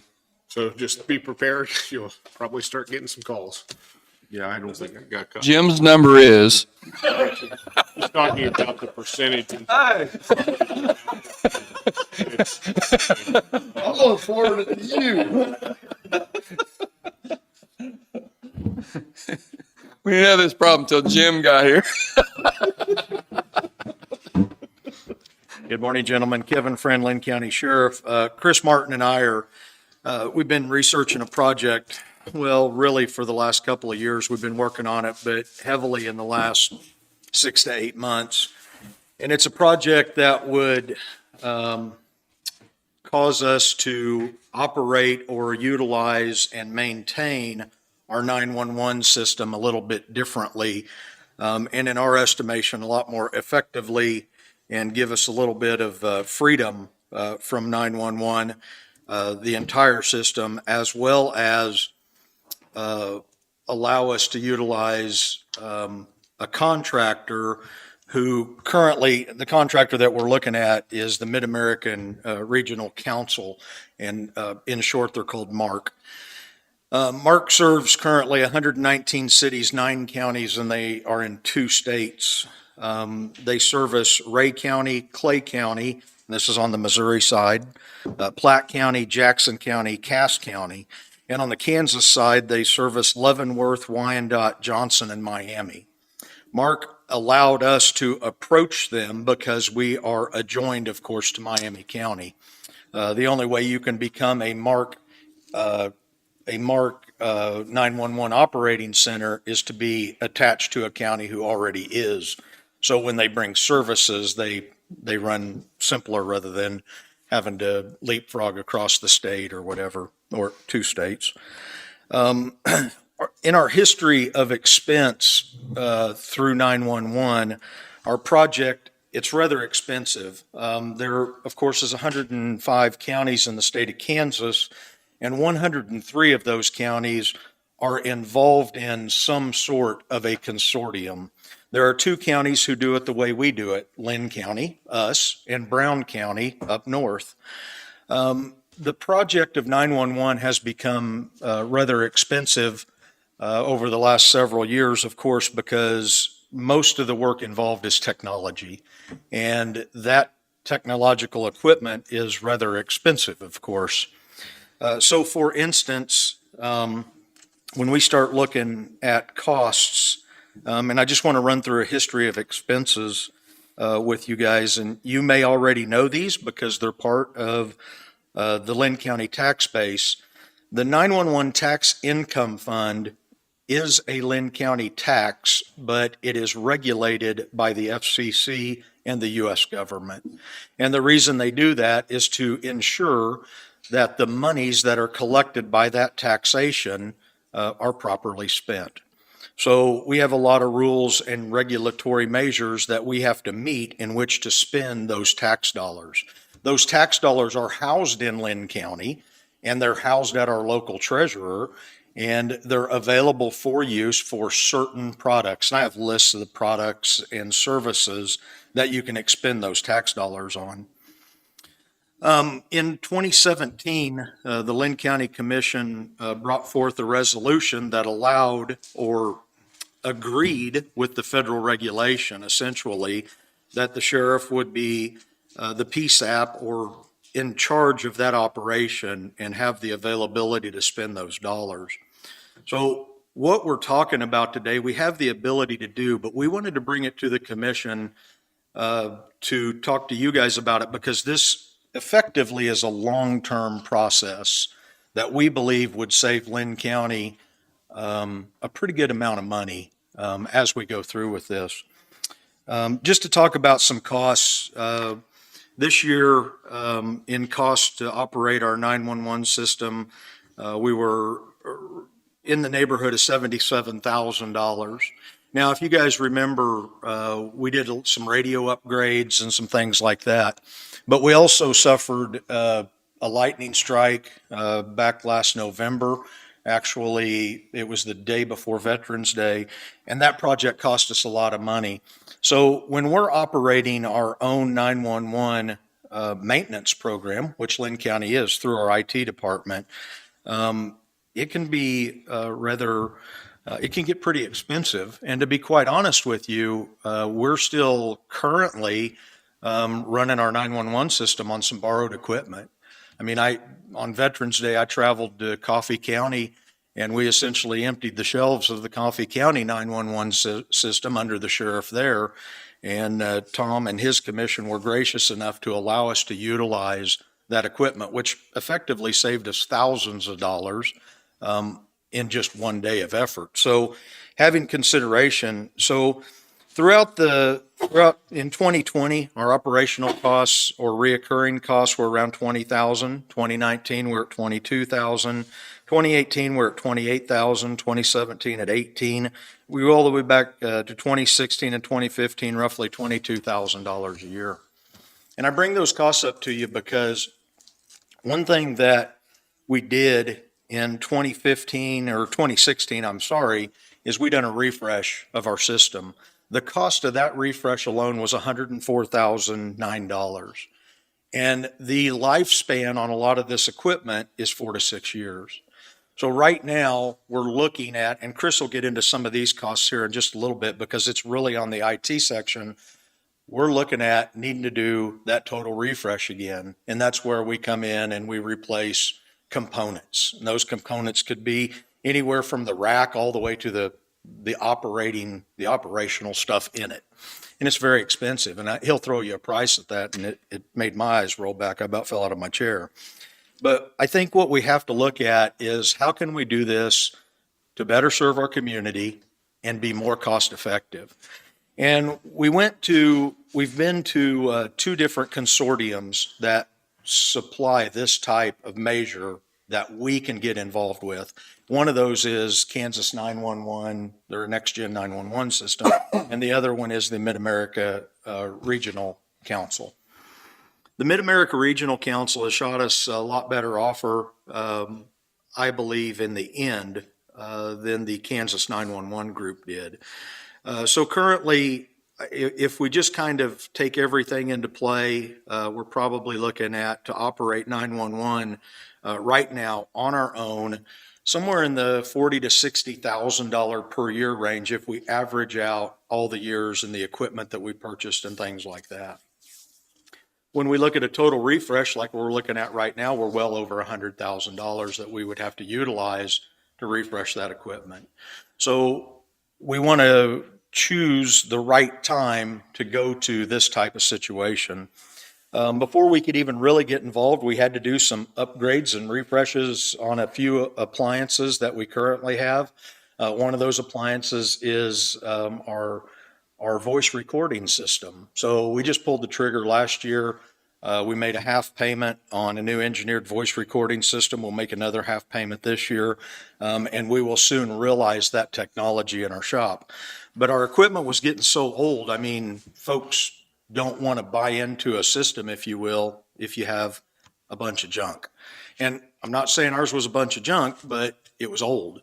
We were still getting its lifespan out of it, but some of it was so old that we couldn't even get maintenance contracts on it anymore, which left that all up to Chris. And I take a load of his time for 911 and for our technology side of our communications division. So in an effort to not do that anymore, what we're looking at is a contract with the Mid-America Regional Council. Mark would be able to provide us our equipment, probably from the total refresh that we could do. They're probably going to provide that at about a 60% of what the cost would be to us. And then we would have essentially a monthly payment to Mark to maintain, repair. And this is everything from the dispatcher's headset all the way to servers and things like that that we would have placed in our facility. A couple of reasons we want to bring it to you today is that it's going to affect the time frame of the move of communications if we were to pull the trigger on this. Because you can't just join Mark in a day. You have to give them time to procure equipment and things like that to bring in and upgrade and refresh your system to get it to their standard. So we probably wouldn't be able to move our dispatch center from its current location to its new location until somewhere around July or August of this year, based on equipment needs and stuff like that we would have to put into the new center. Right now, in our 911 telephone tax line item, as of last month, we had about $212,052 that is accumulated in that tax fund. And I think something important about a special tax fund is that we do utilize the dollars, because everybody with a cellular phone in Linn County is paying into this tax fund through through the local tax on their phone. We all see it on our bills, if we even look at them. But it's there. And that tax fund is specifically for the purpose of 911 systems and everything attached to those systems, all the way down to training of the personnel who are utilizing the systems. One thing in Linn County that we had trouble with over the years is we didn't necessarily charge, and let's just look at now it's called Lumen, used to be called CenturyLink telephone bills. Those telephone bills for the 911 operation, and Chris can explain to you what services they provide through the amount that we pay. I just pay the bill. He does all the technical side. But we're into between $20,000 and $30,000 per year just in those telephone bills to now Lumen. That's rather expensive. When we're talking about a contract with somebody who's even going to pay our telephone bills for us, because they get everything involving our 911 system, and they contract all of that and take care of everything for the system. Why is that important to us? Because realistically, it would free IT up to be doing other things rather than coming in the middle of the night to say reset a switch on our 911 system because something happened. And that can be often, quite frankly. And it's unfair to our IT division in some aspects. But we think we could achieve a contract with Mark, and they've shot us a number of $3,300 a month or $40,000 a year, $40,600 approximately per year to achieve this contract. And they would be taking over our billing and everything as far as paying our bills. We would outsource all of that to them. So we think it's a very important project for the county. We believe that the way Mark bases is very fair. What they do is they take our 2020 census and they divide us up. They put us in their regional population, which they currently serve 2,119,767 individuals in the counties that they serve. We are 0.5% of that. We're actually 0.45% of that. So all of our billing's based on our population. The really neat thing about this contract is nothing changes until the 2030 census. All of their billing's based off of the census or the population of our county. So realistically, If, let's just say, those other counties grew at a faster rate than we grew at the end of, at 2030, we could actually have a less contract because we'd be a less proportionate when it comes to the population. I think that's pretty important because then we can do things like start planning the future of our 911, which we're looking at a lot of next generation measures right now. We could start planning those out on a 10-year scope instead of a year by year by year basis. Our income for 911, our taxes collected from 2015 to current. In 2015, we collected $86,000 roughly. In 16, 51,000. In 17, 88,000. In 18, something happened in cellular technology and we collected 136,000. In 19, 169. In 20, 199. And in 21, $161,000 in tax, telephone taxes coming into our 911 tax fund. I tell you that because what I guess I really need the commission to have an understanding for, you represent the people. And this project would be a service to the people. It's a pure service because when you call 911, you have expectations.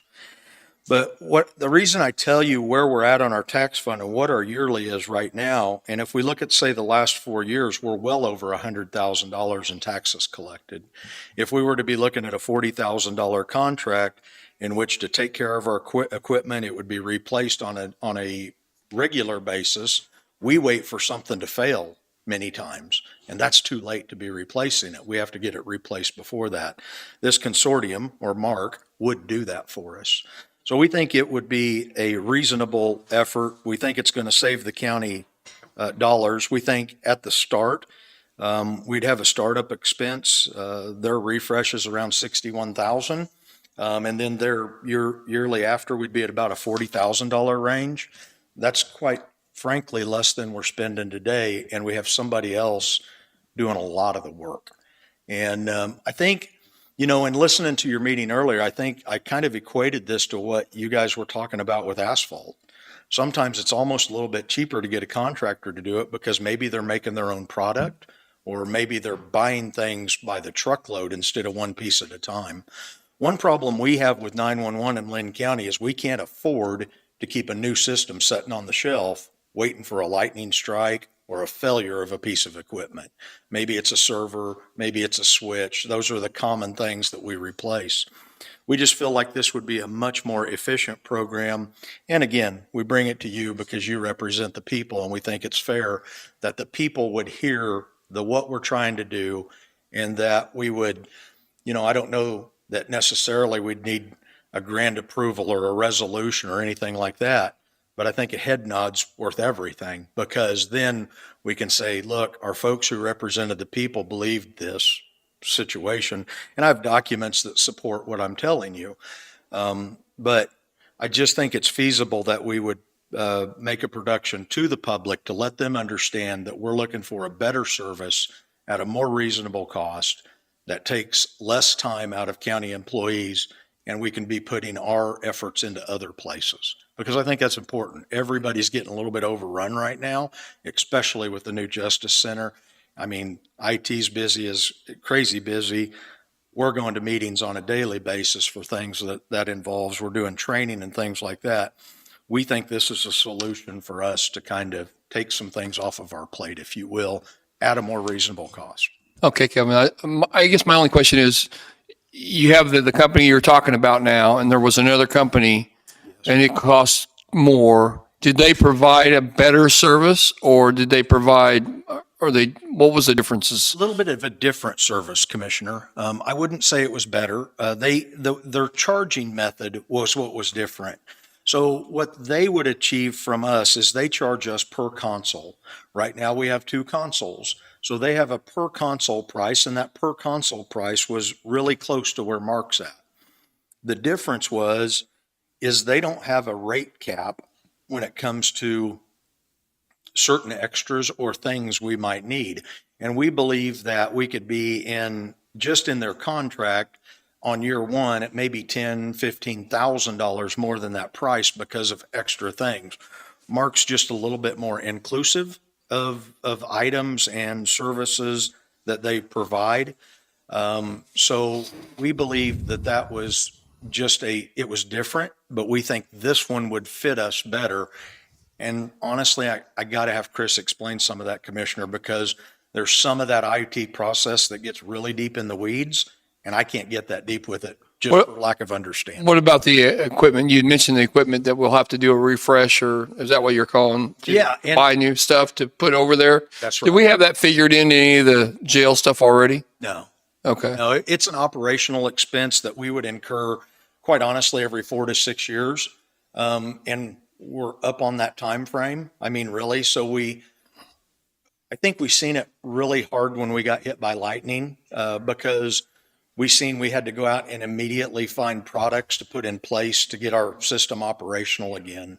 Right now, we have a computer on loan from Communico, and I have a 911 operational board on loan from Coffee County. They probably don't want that equipment back in Coffee County because they've gone to a newer system that operates differently. So, but that's just some of the idea behind what Chris is going to get a little bit more in depth with, and I'm sure you guys will have a lot of questions, and Chris will be happy to make the attempt to answer those. But as far as costs and stuff like that, if you guys need numbers to show you, I have documentation that we would be able to kind of prove up the numbers. But we just want the blessing to say, this is probably a pretty good system. That's probably where we need to go. I will tell you that we've met with both systems. We've been in-house on some of their stuff. We've seen how each system operates and how the dispatch centers work and things like that. This Mark system gives us a lot more of the options that you might see in the bigger systems. I mean, quite frankly, at our 2020 census, we're 9,591 people, and they've got 2 million people in their system. And I've contacted almost every one of these, whether it's a sheriff or a 911 operating command system or whoever's operating those, and I really haven't received any bad feedback. So the references are very good from the people who are already utilizing it. And I just feel like it would be a system that we could probably get somewhere with and be able to project a little bit more into the future as to what budgeting would be for things like this. We have to use a different radio system at all? No. No? Okay. I'm going to let Chris jump in and Thanks. explain his portion, and he has a really pretty slideshow to give you too. Okay. So.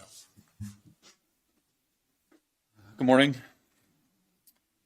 I just kind of put this together, give an overview of what we're doing and kind of where some of our decisions came from. So our current 911 system, like Kevin said, we installed that in 2016. It's a fully redundant. It is an NG 911 compatible system. It is self-hosted. The entire system is in our facilities. So power, all the connectivity is in our buildings. We currently use analog camera trunks. That's how 911 calls are transferred from the 3 phone carriers. That's why we have 3 trunks: Crowcan, Peoples, and Lumen or CenturyLink. With us having it in-house, our mapping data is provided from our GIS department, which is wonderful. Our 911 system is integrated with our radio and our phone system now. And we are also connected with the sheriff's office computer-aided dispatch. So as 911 calls come in, it automatically pulls up on the screen and gives the dispatcher information to be able to pass out to deputies. So there's a lot of question on what is an NG 911 system. What does that mean? This is the government's definition. Just to boil that down, 911 for decades was analog. It was very copper cable, not very proprietary type systems. NG 911 makes things very flexible. It's using normal IP switches, redundancy in those environments, the power supplies, things like that are easily gotten. It also allows for connectivity with smartphones specifically. So that's where it really comes in. People just don't use home phones. The original 911 system identified you by the phone that you called because it was a landline. It was stuck at an address. Then we went to the next level, which was phase 2 on cell phones, where the tower gives us a direction and a distance from the tower. So it helps to plot it on a map, but it is not perfect. With NG 911, it begins to use the data from your phone. So if you call 911, your phone's GPS, just like you would look at Google or whatever, it can be reported back to 911 to tell exactly where that device is, even as it's moving along. This also gets back into text to 911. That's part of the future.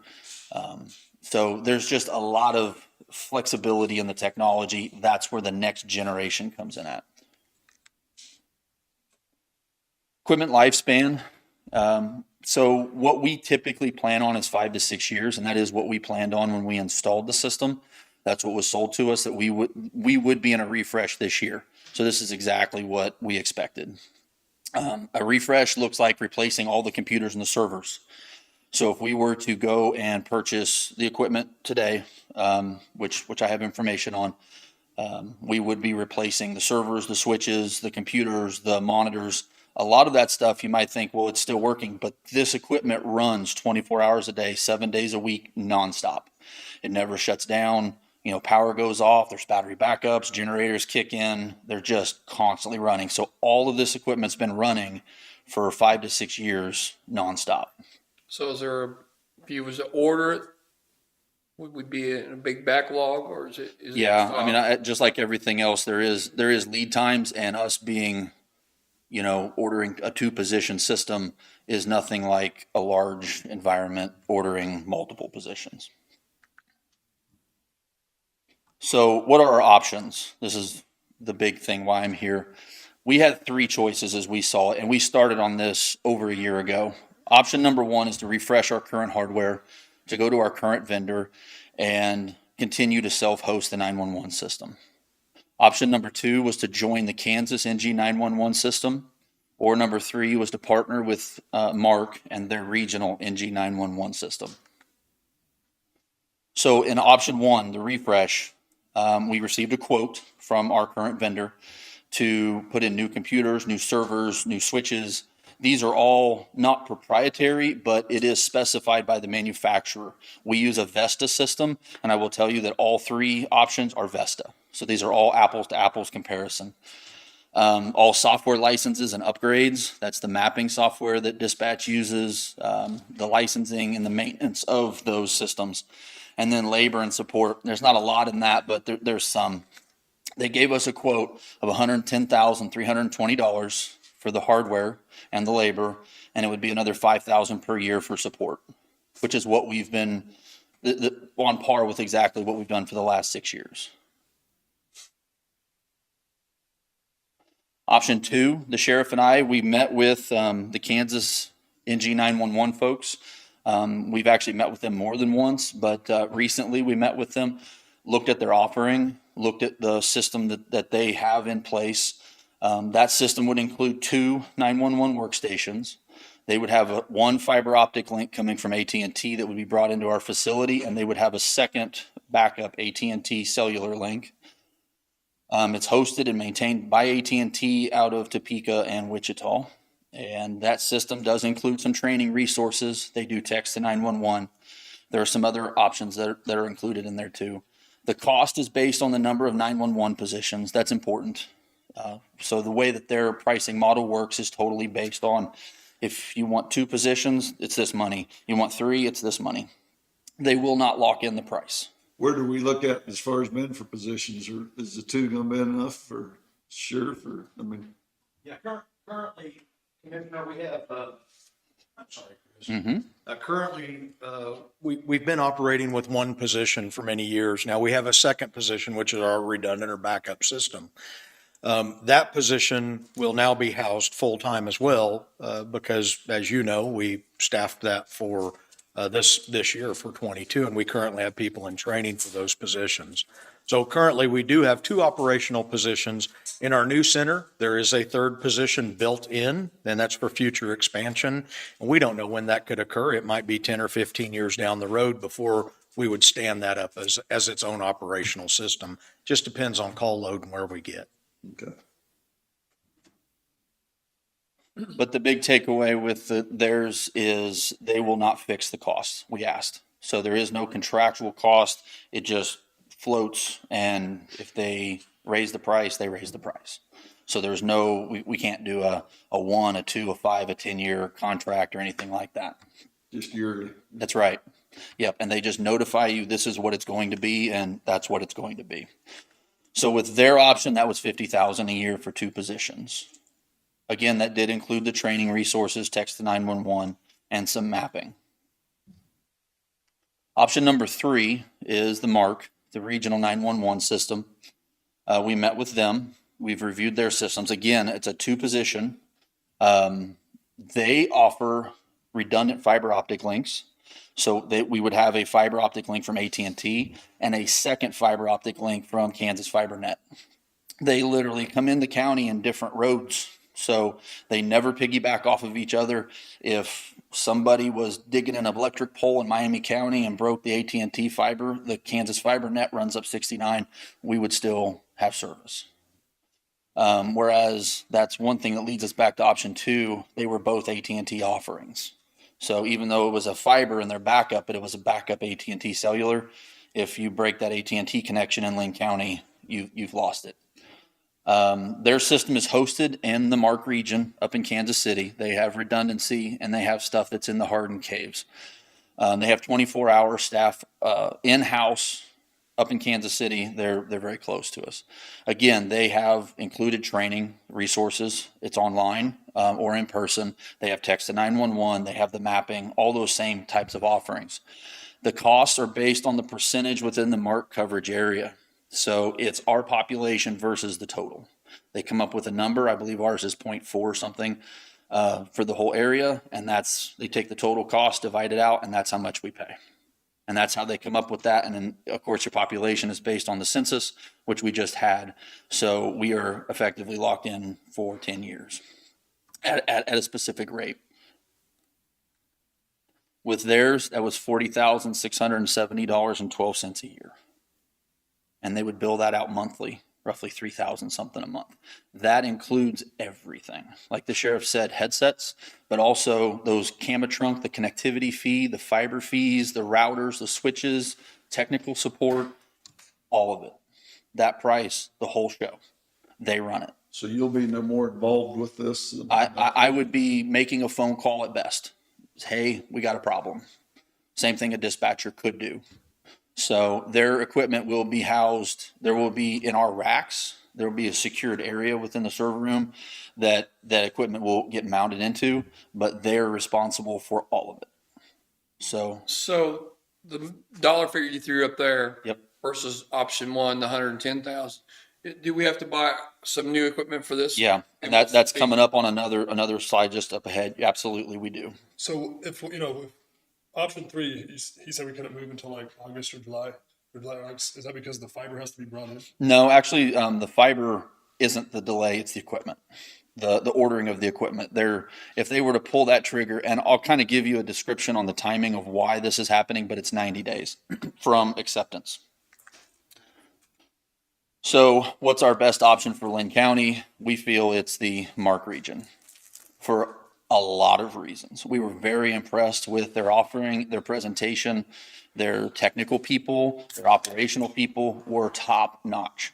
They weren't sales pushy or anything. It was just, this is what we got. This is what we do. They've been doing it since 1983. So they clearly know what they're doing and what the area demands. They, like the sheriff said, they cover the whole Jackson County, Johnson County, all that whole area. MARC covers, and all those PSAPs are in that zone. So we are able to gain the benefit of that knowledge and that infrastructure. They handle approximately 2 million emergency calls a year through their system. They provide over 42 public safety agencies, fully redundant fiber optic. Like I said, that is a concern of ours even now, where we have Lumen, but they piggyback off of AT&T, and we've had this happen. They don't have redundancy to Linn County. If somebody breaks that fiber, and it typically happens in Miami County, for some reason it's in a ditch, we will lose service on our current system. All hardware upgrades and system costs moving forward are covered by Mark. That's all of them. They refresh the hardware about every 4 years. That's just how they do it. And that's all covered by them. What our costs in this, our upfront costs, are we have to basically purchase the hardware. They take it over. And then from that point forward, they pay for everything. They have local experts in support, and they're very nice. You make a phone call, we did it, called their support line, they answer, a human answers the phone. Whether it's at night or whatever, some of the others, we're getting recordings, you get calls back, you get AT&T, which is a large company, these guys were on the ball. And we can, the connections was a big factor for us as well. We can transfer 911 calls directly to AMR. So right now, as you know, AMR, we transfer our calls via a phone line to them, but they don't get the data. The map, like where the call is coming from, maybe they're moving, maybe this, all the details. AMR is in the Mark region. So instead of us transferring the call over a phone line, which typically goes through, but there are phone issues from time to time. Also, it ties up one of our trunks. So we have 3 trunks. When we do that, we're just basically bridging a trunk over to a phone line. And until AMR hangs up, one of our trunks is taken. That's never been a problem, but if you had a major event, you could fill up 3 trunks pretty fast. Okay. So that's a very big positive for us. Miami County, of course, is on the Mark region. They could be, or any Mark PSAP could be our backup. So if we had some sort of a massive failure, God forbid, water, tornado, whatever, we could pick up, go to them, have an agreement with them, sit down at their consoles, all of our 911 calls will roll right there. And with our radio system being IP, we can dispatch, we can use our CAD system and our deal from anywhere. So that's a big positive for us as well. And then in 2023, so not to get way down in the weeds, there's a thing called an IP selective router. These things are unbelievably expensive, but that's where the next generation 911 brings its full power. And Easing you into this. He's been coming with $500,000. no, not at all. But the beauty is, so that's where if we self-hosted, we would have to get involved into a selective router environment somewhere. We would have to do that. So that's just not feasible for us to do with a 2 position. So we need to join another environment, of course, that is able to do that. And Mark is one of those. They are putting in an interface between the Mark IP selective router and the Kansas NG911 selective router. Once that is in place, we would be able to transfer calls anywhere within the Kansas system directly. Just like I said to AMR, we could pass a 911 call to Anderson County, to Allen County, to Franklin County, to Sedgwick County. I don't know why you would, but you could. So that connection is coming next year. And the only reason it's not this year is supply chain. They're waiting on the router. That's it. Once it's here, they're ready to go. So really, really powerful with that. So does that cover, will this equipment cover our mobile 911 command center too? Yes, it sure does. So this is your cost breakdown. The one-time setup and connection fees on the left side. You can see the Vesta. Again, everything here is Vesta. All 3 options are the same. Vesta is $52,534. That's what we would pay. And what happens is the Mark region purchases the hardware and we write them a check once it's installed. And then from that point forward, they take care of it. So they're liable for any repair? Everything. Yep. We get a lightning strike like we had last November, they come. They will fix it. And they have warehouse. I don't want to say a warehouse like it's a huge warehouse, but they have spare systems for this thing. They cover 42 PSAPs. So they have it all. Geocom is their mapping product.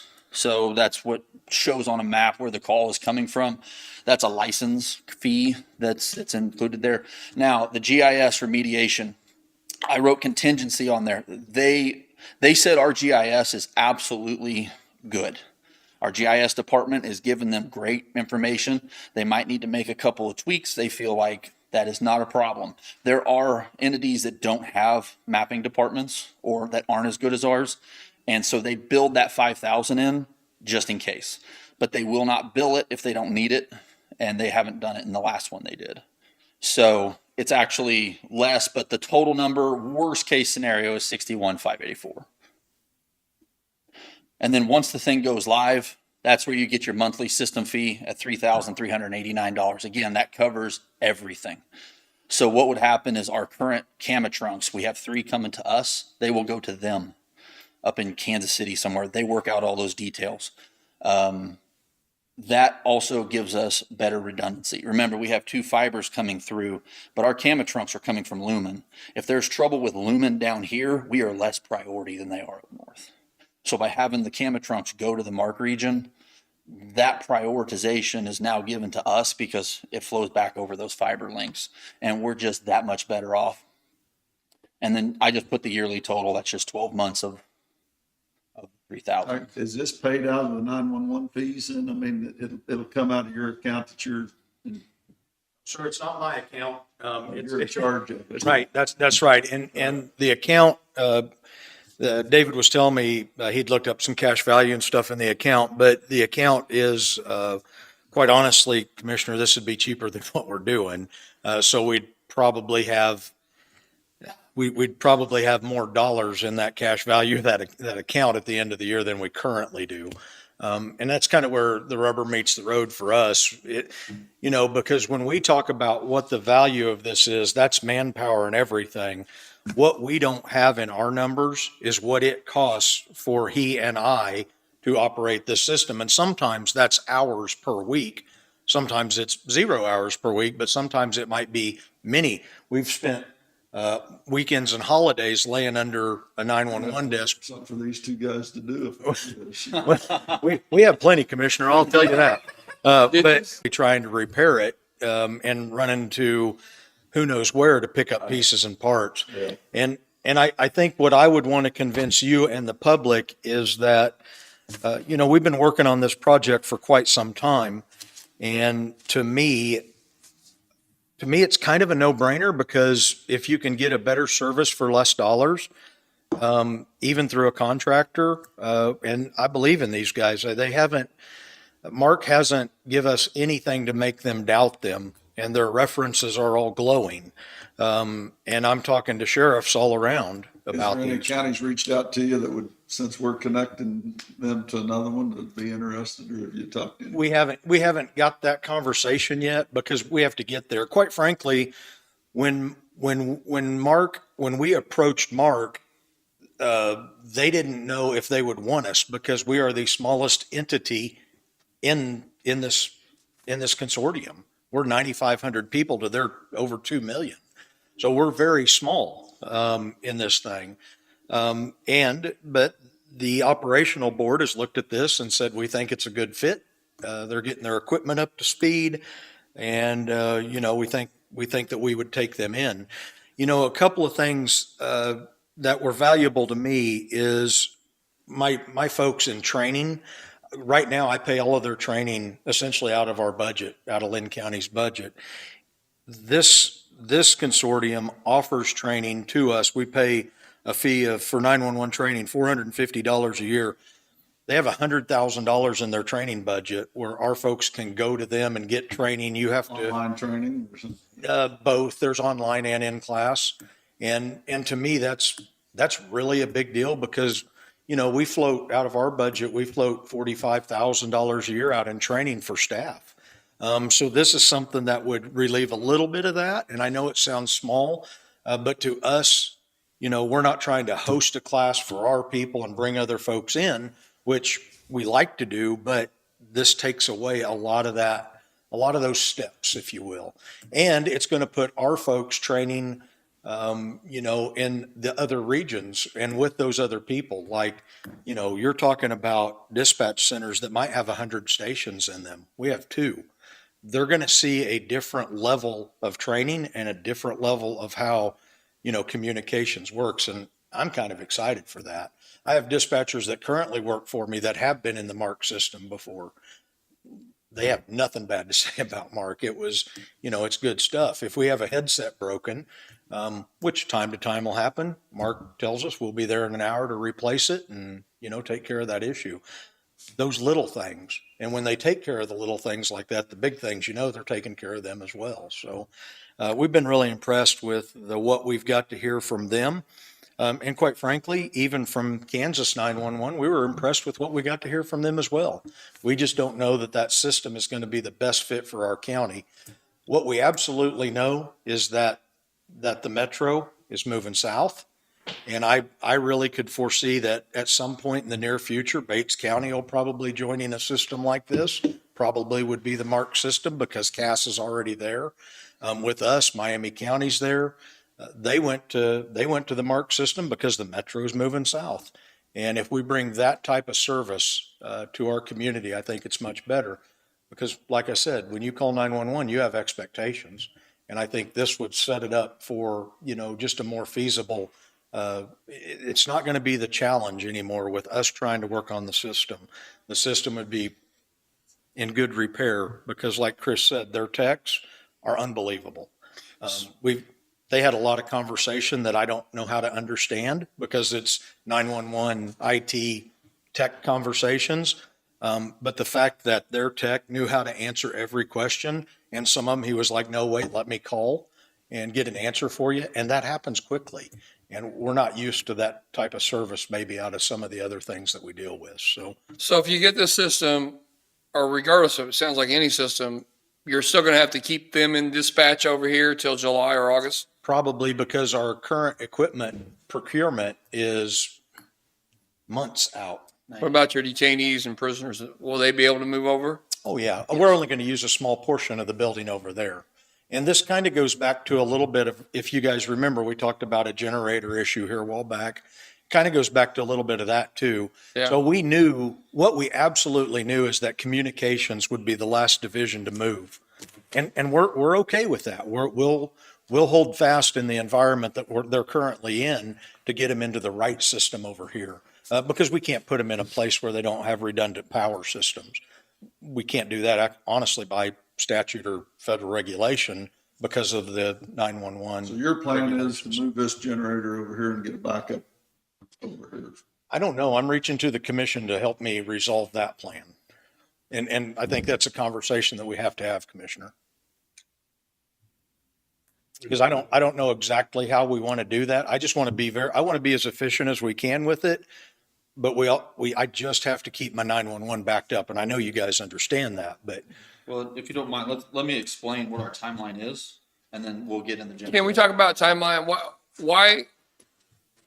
I mean, we're talking about today, and it may be till August, but why didn't we have this already? Well, I'm not beating you up. I'm just no, asking. absolutely. Actually, we reached out to them early. It was like September, October of last year, and they have been back and forth with the vendor to get it straightened out on the pricing of the hardware. So there's just been a lot of stuff on their side. They just got with us last week to give us these numbers. Okay. So the thing is, though, with the MARC region, there is a 911 council, and then there's the MARC council. So the 911 coordinating council up there, they meet April. Yes, that's right. April the 20th. This is where some of the delay is. Because if we pull the trigger, we could pull it right now and sign a letter, say we want to join. They have to take that letter to the council on April the 20th and say, Linn County would like to join. Are you okay with that? Then their council votes and they say, yes, that's good. Now they have to take that vote to, they write a contract, which we look over, sign, give it back. Then they take it back to the MARC council, the big council, and they look at it and say, yes, approve that. Now that doesn't happen until May 4th. So once the contract is signed, that's when they can pull the trigger. That's where their 90-day window starts. We've already got the fiber coming in for Kansas FiberNet. AT&T won't be a problem. It's already planned. The hand holes and everything over there, that's all good. Hardware delivery is where their question is. When they say it's going to take, they think until August, September timeframe.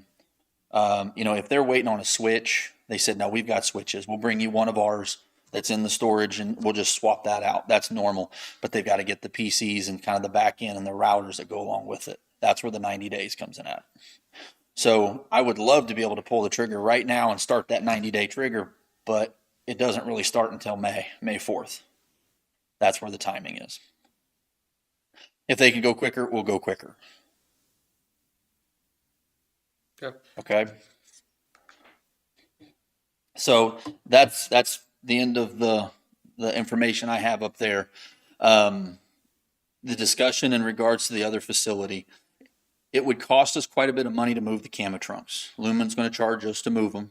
But so if we were to move our existing equipment, which I advise highly against, over to the new facility, we're going to pay them to move them over here, and then we're going to pay them again to move them up to Mark.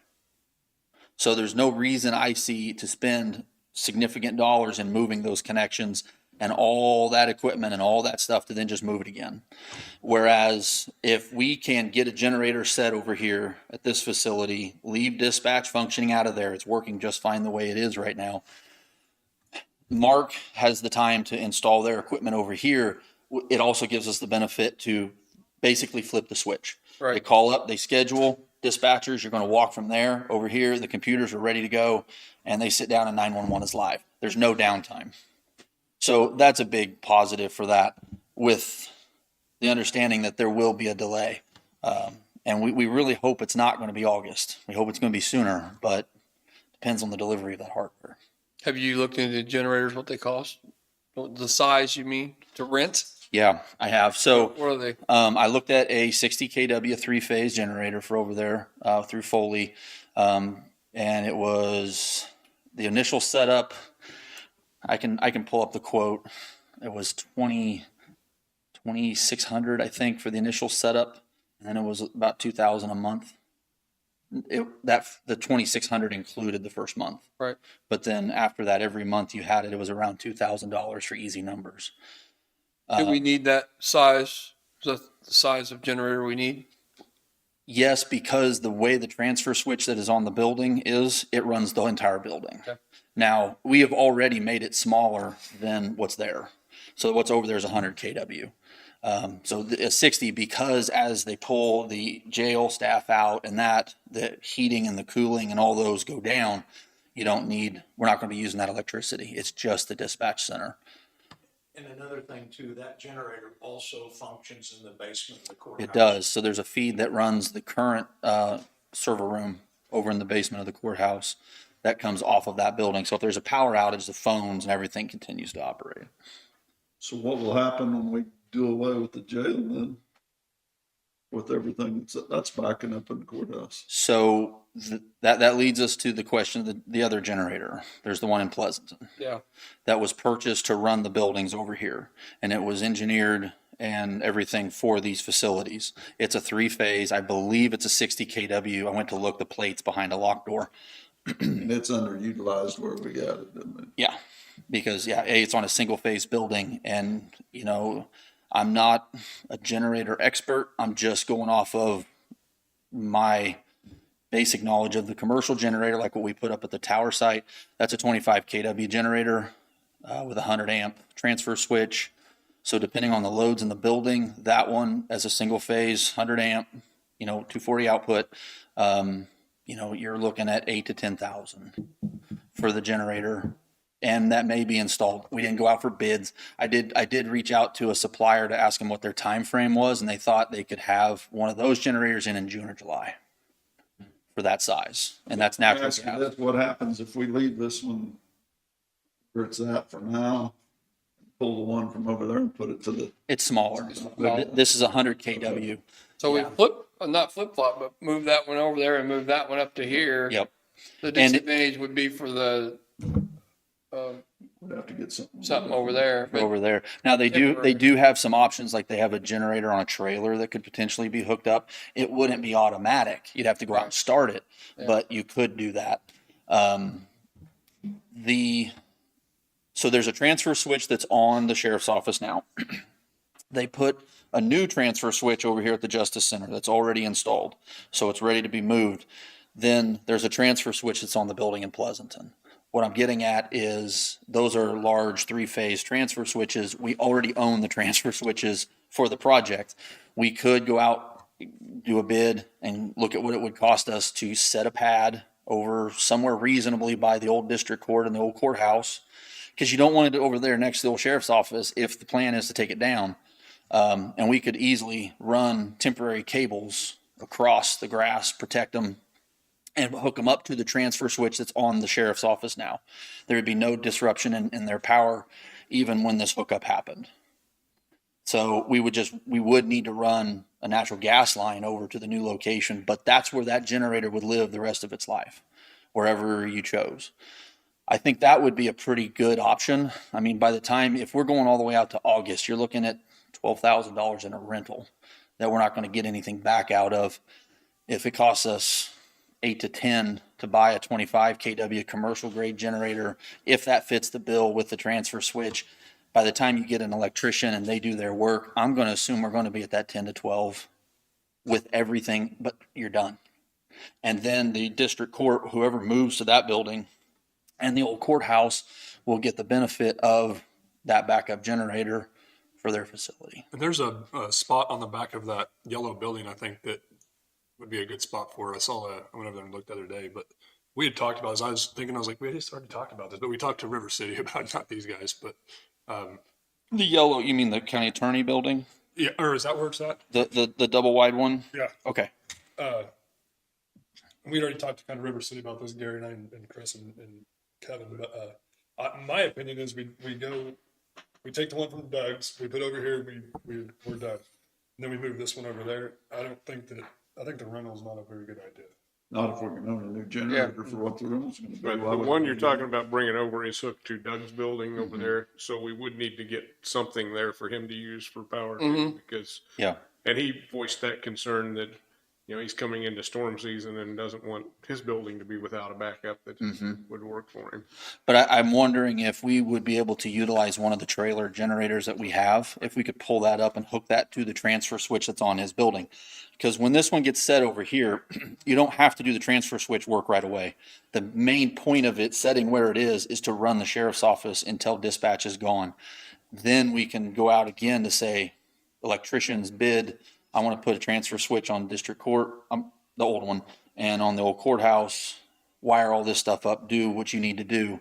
But the pad is already in place, the fuel's already in place, and that's true in Pleasanton. The concrete pad's already there. The the conduit's already there. The gas is already there. So as far as putting one in over there, it's just setting a generator. All that extra work's already been done. And Apple has to take this one from here and put over here, right? Correct. Have you had a chance to reach out to them and ask them, to do it all in one process?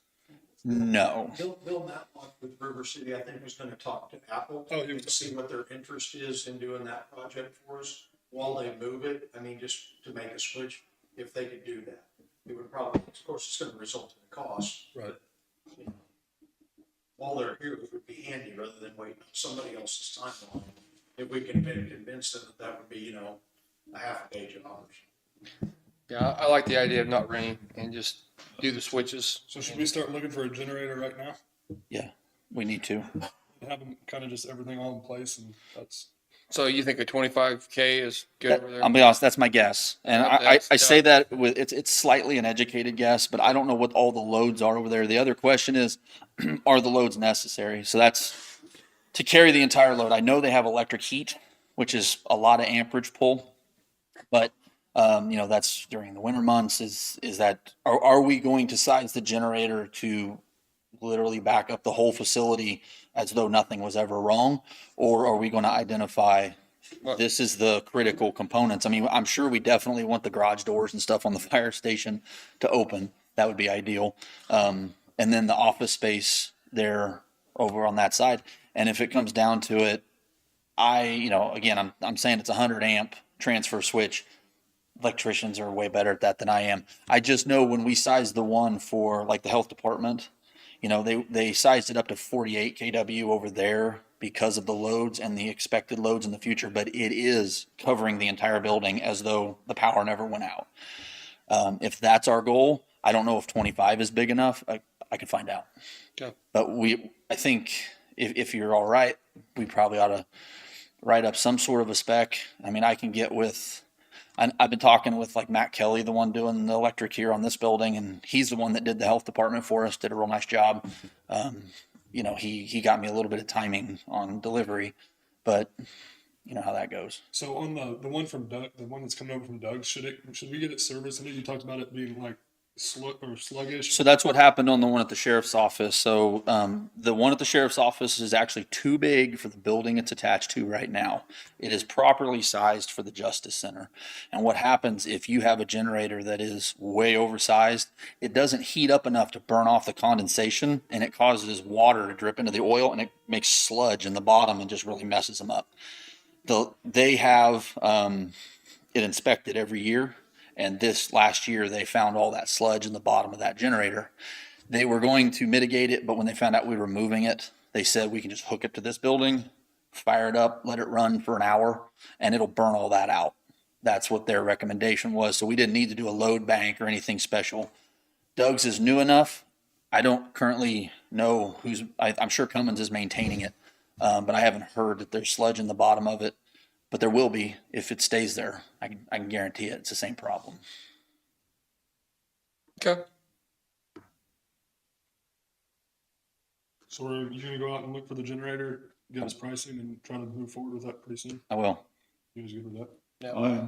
And I'm good personally, with the market system. I think it's a smart idea, versus the other two. So. Very good. I agree. I agree, yeah. 100%. Thank you. Thank you. Thanks for your time and effort on it. I have one more quick thing, if I may. One thing I wanted to talk about, and I talked to David about this once before. Well, actually, I have a couple things, but they're both quick. I promise. Was to have some sort of a central depository for our county resolutions. We have county resolutions from years past that are still on the books, and I don't know how we achieve this. But when I go looking for a resolution, I always feel like I am throwing David under the bus because it could take him some time to go back and find that, quite frankly, because we've never really had a central repository that is available for the employees of the county to get into and say, talk to me about the resolution for our jail, inmate holding. What resolutions apply to these things? And to find those is kind of rough. And actually the one that David achieved for me was from 1989, and it's still an in effect resolution. And I would just like to see the county develop, and I don't know where it happens, if it happens at the commission, at the clerk, at the county councilor, but we have a central depository for our laws. When I work with statute, we have law books, right? Because there's loads of them. But with the county, as far as the law goes, it may have passed back in '89, and it may still be in effect, but there's nowhere really to go look for that without calling the clerk and saying, hey, can you start going through commissioner minutes for the last 33 years? Because that's where it was.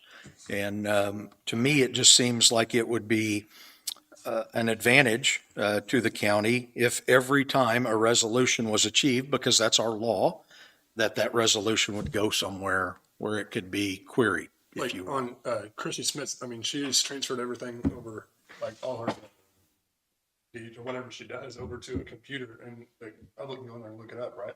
Would it be kind of that same concept? No, couldn't we just put it on our website with policy letters is another issue that I have. We when I came here, we didn't really have many. And policy letters and what Kevin's talking about, couldn't we just put those in two categories? We can put stuff out, wherever we need to. I think the issue is more having it consolidated with some type of index so you can find things. Because right now, I have copies of every resolution we've ever done, but they're just resolution numbers. Right. To actually search it and go into it and figure out, find what you're looking for is where it runs into the problem. And that would take someone taking all of those and developing some type of index that could be searched to find what you're looking for. And I'm not sure how that gets done either. I guarantee you I'm not going to sit and go through all that right now and try to figure it out. I knew I was going to get that look from you when I talked about this. How many years back are we? To the beginning of the county is how far it goes back. Go back that far. Now, We'd go back into the 1800s You're probably doing something wrong then, 1800. there was, we scanned a lot of those in a few years ago, I had hired someone one summer just to scan. Is there anything we could do for moving forward this day, but right now to start doing something different today? I'm sure there is. I'm not sure what it is, but the last, 20 years probably, I have at least an index by year with some description of what the resolutions are.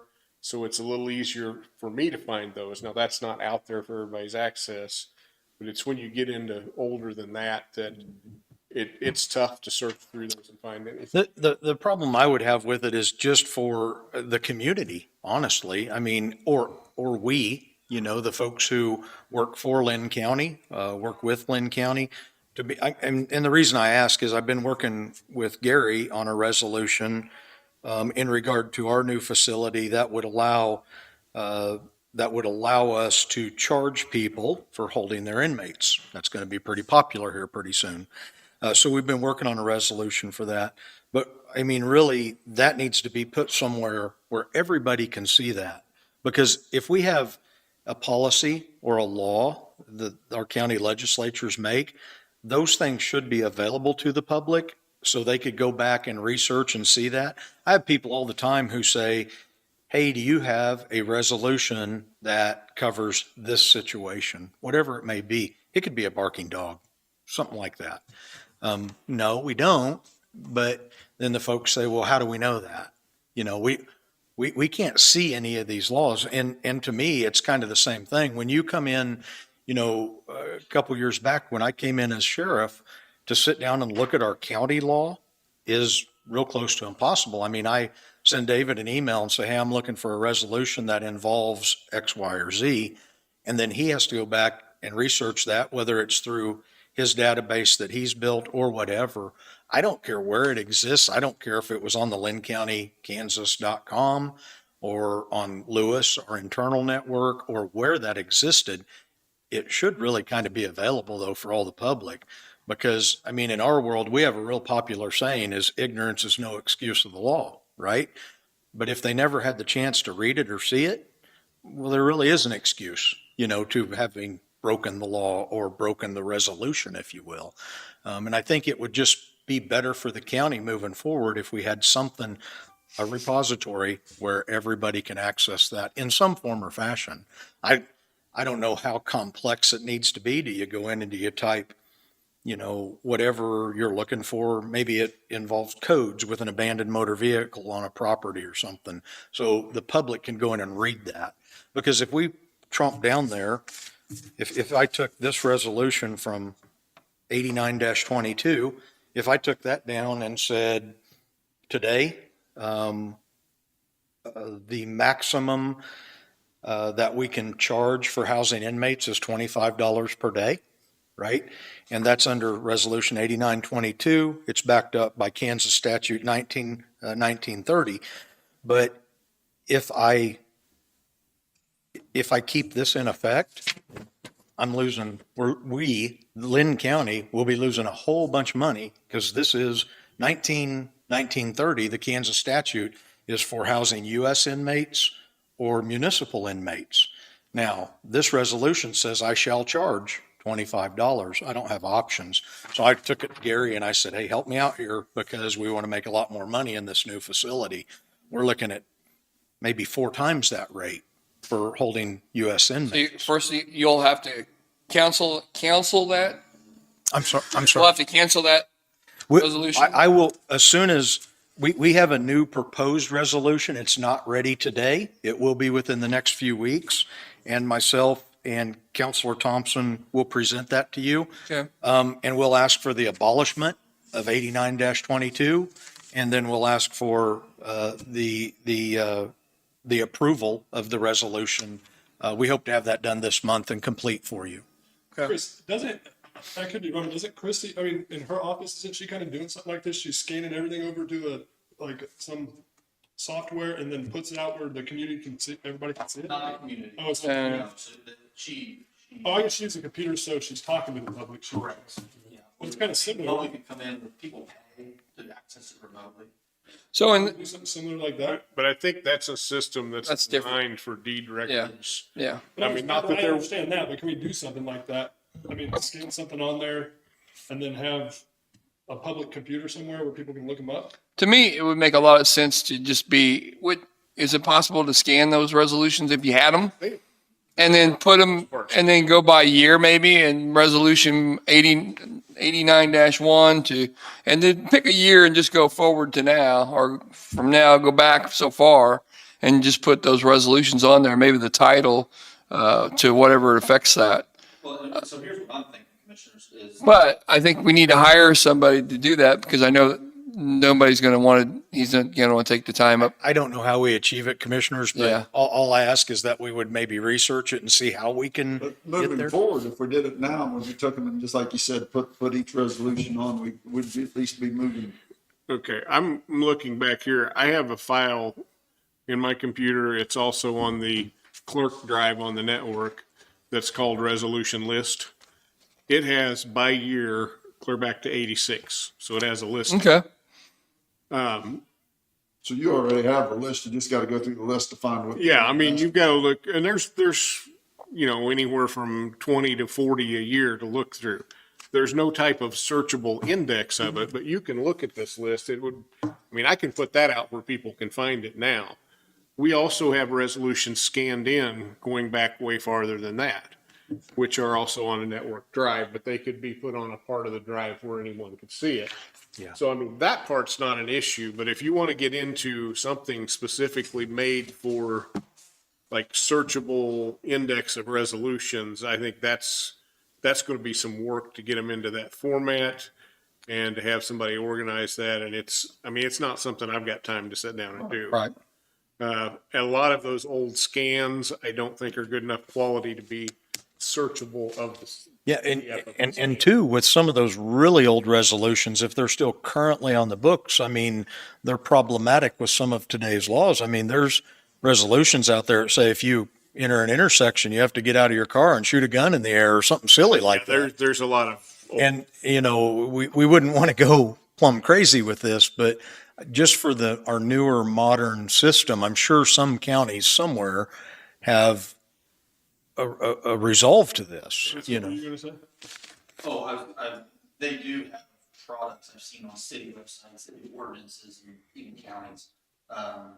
If you're wanting to make it public, I don't know if you are, or just publicly accessible in a building, then like David said, there's some options that we can certainly do. We could look at OCR, which is just optical character recognition, meaning you take a scan, computer looks at it, it basically tries to read it as best it can. We take that data, stick it in what's called metadata, and it's searchable that way. Yeah, while you're talking, walk up here and look at this, Chris. That may be, yeah, is it one of those hand? Yeah, this is the from cursive ones? 1918. Yeah, exactly. It's not gonna be OCR tough that. for anything to search Yeah, that. no, it's not gonna OCR that at all. But if it could, I mean, that would give you a relatively quick index, a quick and dirty index. Yeah. So if you were looking for something with the word dog, for like dog resolutions, it would give you everything that the computer recognized had the word dog. It may have nothing to do with what you're looking for, but it would drill it down. So right now on the network drive, I have some scans of old resolutions going back into the 1920s. There's that one I just showed Chris was in 1918, but there was very little to that. Just barely. But then as you go through this list, and this is stuff we scanned in a few years ago, it goes up through let me get to the break here. Let's into the okay. I go up to through 1948 with a lot of resolutions there. And then it jumps to 1976. And I think the problem was when we had somebody working in the office doing this, we were not able to find the ones between 48 and 76. They should be in a file over there somewhere. I'm not sure where somewhere is at the moment. But I mean, we have to keep those forever. They're, I'm sure, in the building. It's a matter of finding them.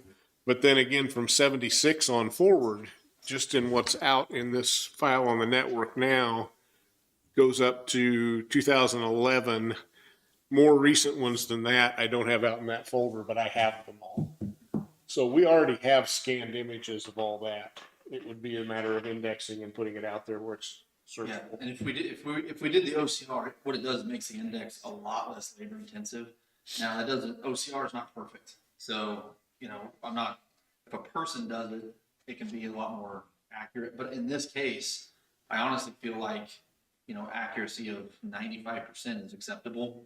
And then we just use the title of the resolution for the name, Yeah. what the number, because a lot of times the resolution title is what you're looking for anyway. You know, vicious dog. I keep going back. That's what's in my head for some reason. Right. But you would type that in. Well, there's the title. So whoever we could have do this, and that may be Yeah, and here's, a month's worth of okay, just part time. I don't know. the current ones this year on this list, I have in the last few years tried to start adding them a little more to the description on this list, just to make them easier to find. But it's like the first one on this year, it's in here by resolution number, so it's 2022-1, shows the date it was passed, and the description I've got here is CUP number 21-05, Harmony Towers LLC. So that gives you a little bit to go by, and for several years, we've got descriptions like that. So, you know, for an immediate need, I can save this stuff out to a network drive where employees could see it. But for, like say, something searchable, then that's where you get into the OCR. But what I have is PDFs of these. Yeah. Now, back prior to the 1920s, I think that's when we got into a lot of the handwritten. Are those in PDF? 19? Well, Different form of PDF. I've got PDF scans, but yeah, you're not going to OCR a lot of that. But we still have some old resolution records that go back farther than that I know where they are, but they were in such a condition, we didn't even want to try to get them out of books and scan them. And I don't know how you would, other than like a page at a time, taking an image of that, like a picture of that, and trying to put it somewhere. And if you tried to go to that level, that would be a Christian question. Yeah. Because she's used to dealing, you know, she's got some scanner thing. Right. But I don't know what level you want to go. I just want to give that as an option. That we can work that out. Okay. So you're gonna work on it? Tell us the price? As soon as we get it marked up. You had two things you said too. You got one done. Well, we kind of hit on that upcoming jail resolution that Gary and I'll be putting at you. And honestly, We're doing that because currently I've been in negotiation with other entities in which to hold inmates at our facility. So before we would ever get to the point of saying, yes, we're going to do that and signing contracts and stuff, I would want to have that resolution in place. And I guess that's probably kind of it. So that was maybe the second thing. I just hit it with the whole resolution talk about the central depository. But yeah, we'll be coming to you probably in a week or two. Gary, Mr. Thompson has provided a draft of some things we'd talked about as to a resolution. I'm only asking for a couple of changes in it. So I think probably within the next week or two, we'd be bringing that resolution back to you to present it and ask for the ability to charge as the county to be able to charge other entities for our service to them or their inmates. And are you still exempting our own county? Well, funny enough, if we look at statute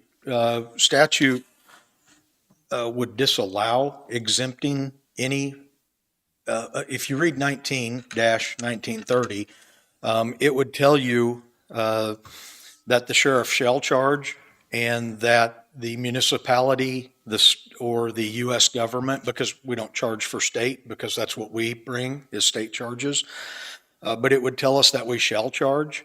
So I don't know, I think that'll have to be something for discussion when we talk about the final resolution, because the statute specifically, and a lot of people would argue, well, we could make a resolution that is more lenient than statute.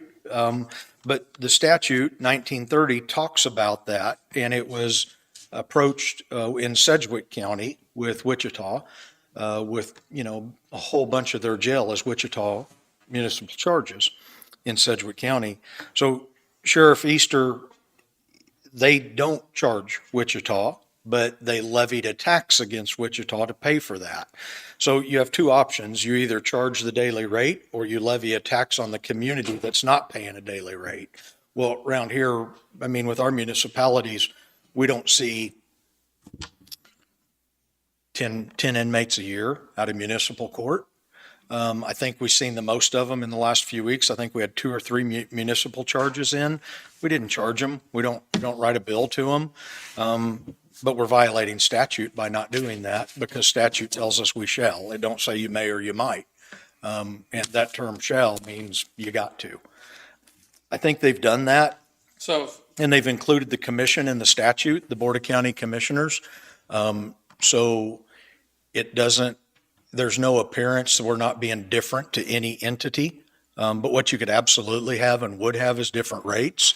Because let's say any of our towns had a municipal warrant come out. What we absolutely know that those folks in our towns are paying taxes.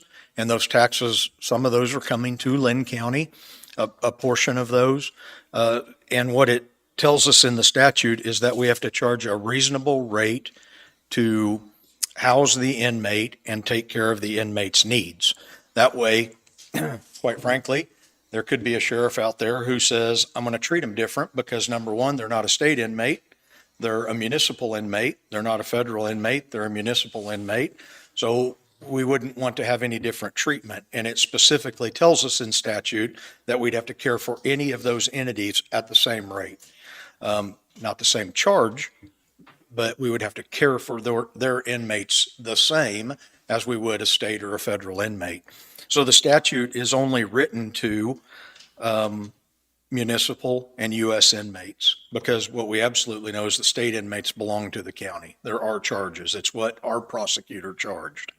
So we'll have to address that through the resolution. But I think we'll have to have probably 3 or 4 different segments of how we charge people. Okay. And one might be that we charge people at a certain rate if they're a municipality within our tax base, within Linn County.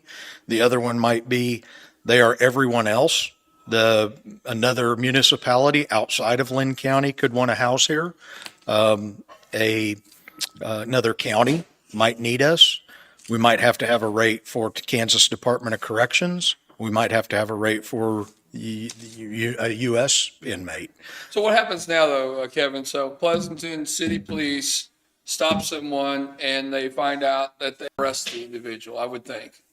They decide to arrest him or her. And so does the county take that over, or will that in the future, you see that as a municipal arrest? So the municipalities in Linn County do not charge DUI. So all of those charges would go through Linn County's prosecutor. Okay. So Mr. Harding would then bring those charges of DUI to that individual, and that's now a state charge. So that individual comes to our jail just like if a trooper did it, or if a deputy did it, or whoever. So That's a great example because how you just defined that, because I think everybody would be worried when we left here if we didn't explain that properly. I totally agree with that, Commissioner. Let's talk about now what a municipal charge might be. Okay. So a municipal charge could be somebody received a codes violation ticket. Let's say their grass is too tall. Well, that's not going to land you up in the county jail, right? But the next thing that happens, that individual does not appear in court. So the judge of the municipality would issue a warrant for failure to appear. That is something that's going to end you up in court because they've issued a warrant, or in the jail because they've issued a warrant. So they might issue a warrant for that crime with a bond of, let's say, $200 cash. So the municipal officer or a county deputy or state trooper, whoever trips on that person and finds they have a warrant, they're coming to jail. But it's a municipal charge, not a state charge. That municipal charge then comes to jail. They have the ability to bond out of jail with the bond that's on the warrant, the $200 cash, or if they can't afford it, they're staying. Now, if they're staying, we, the county, have no benefit from that municipal fine or charge or whatever they're going to get.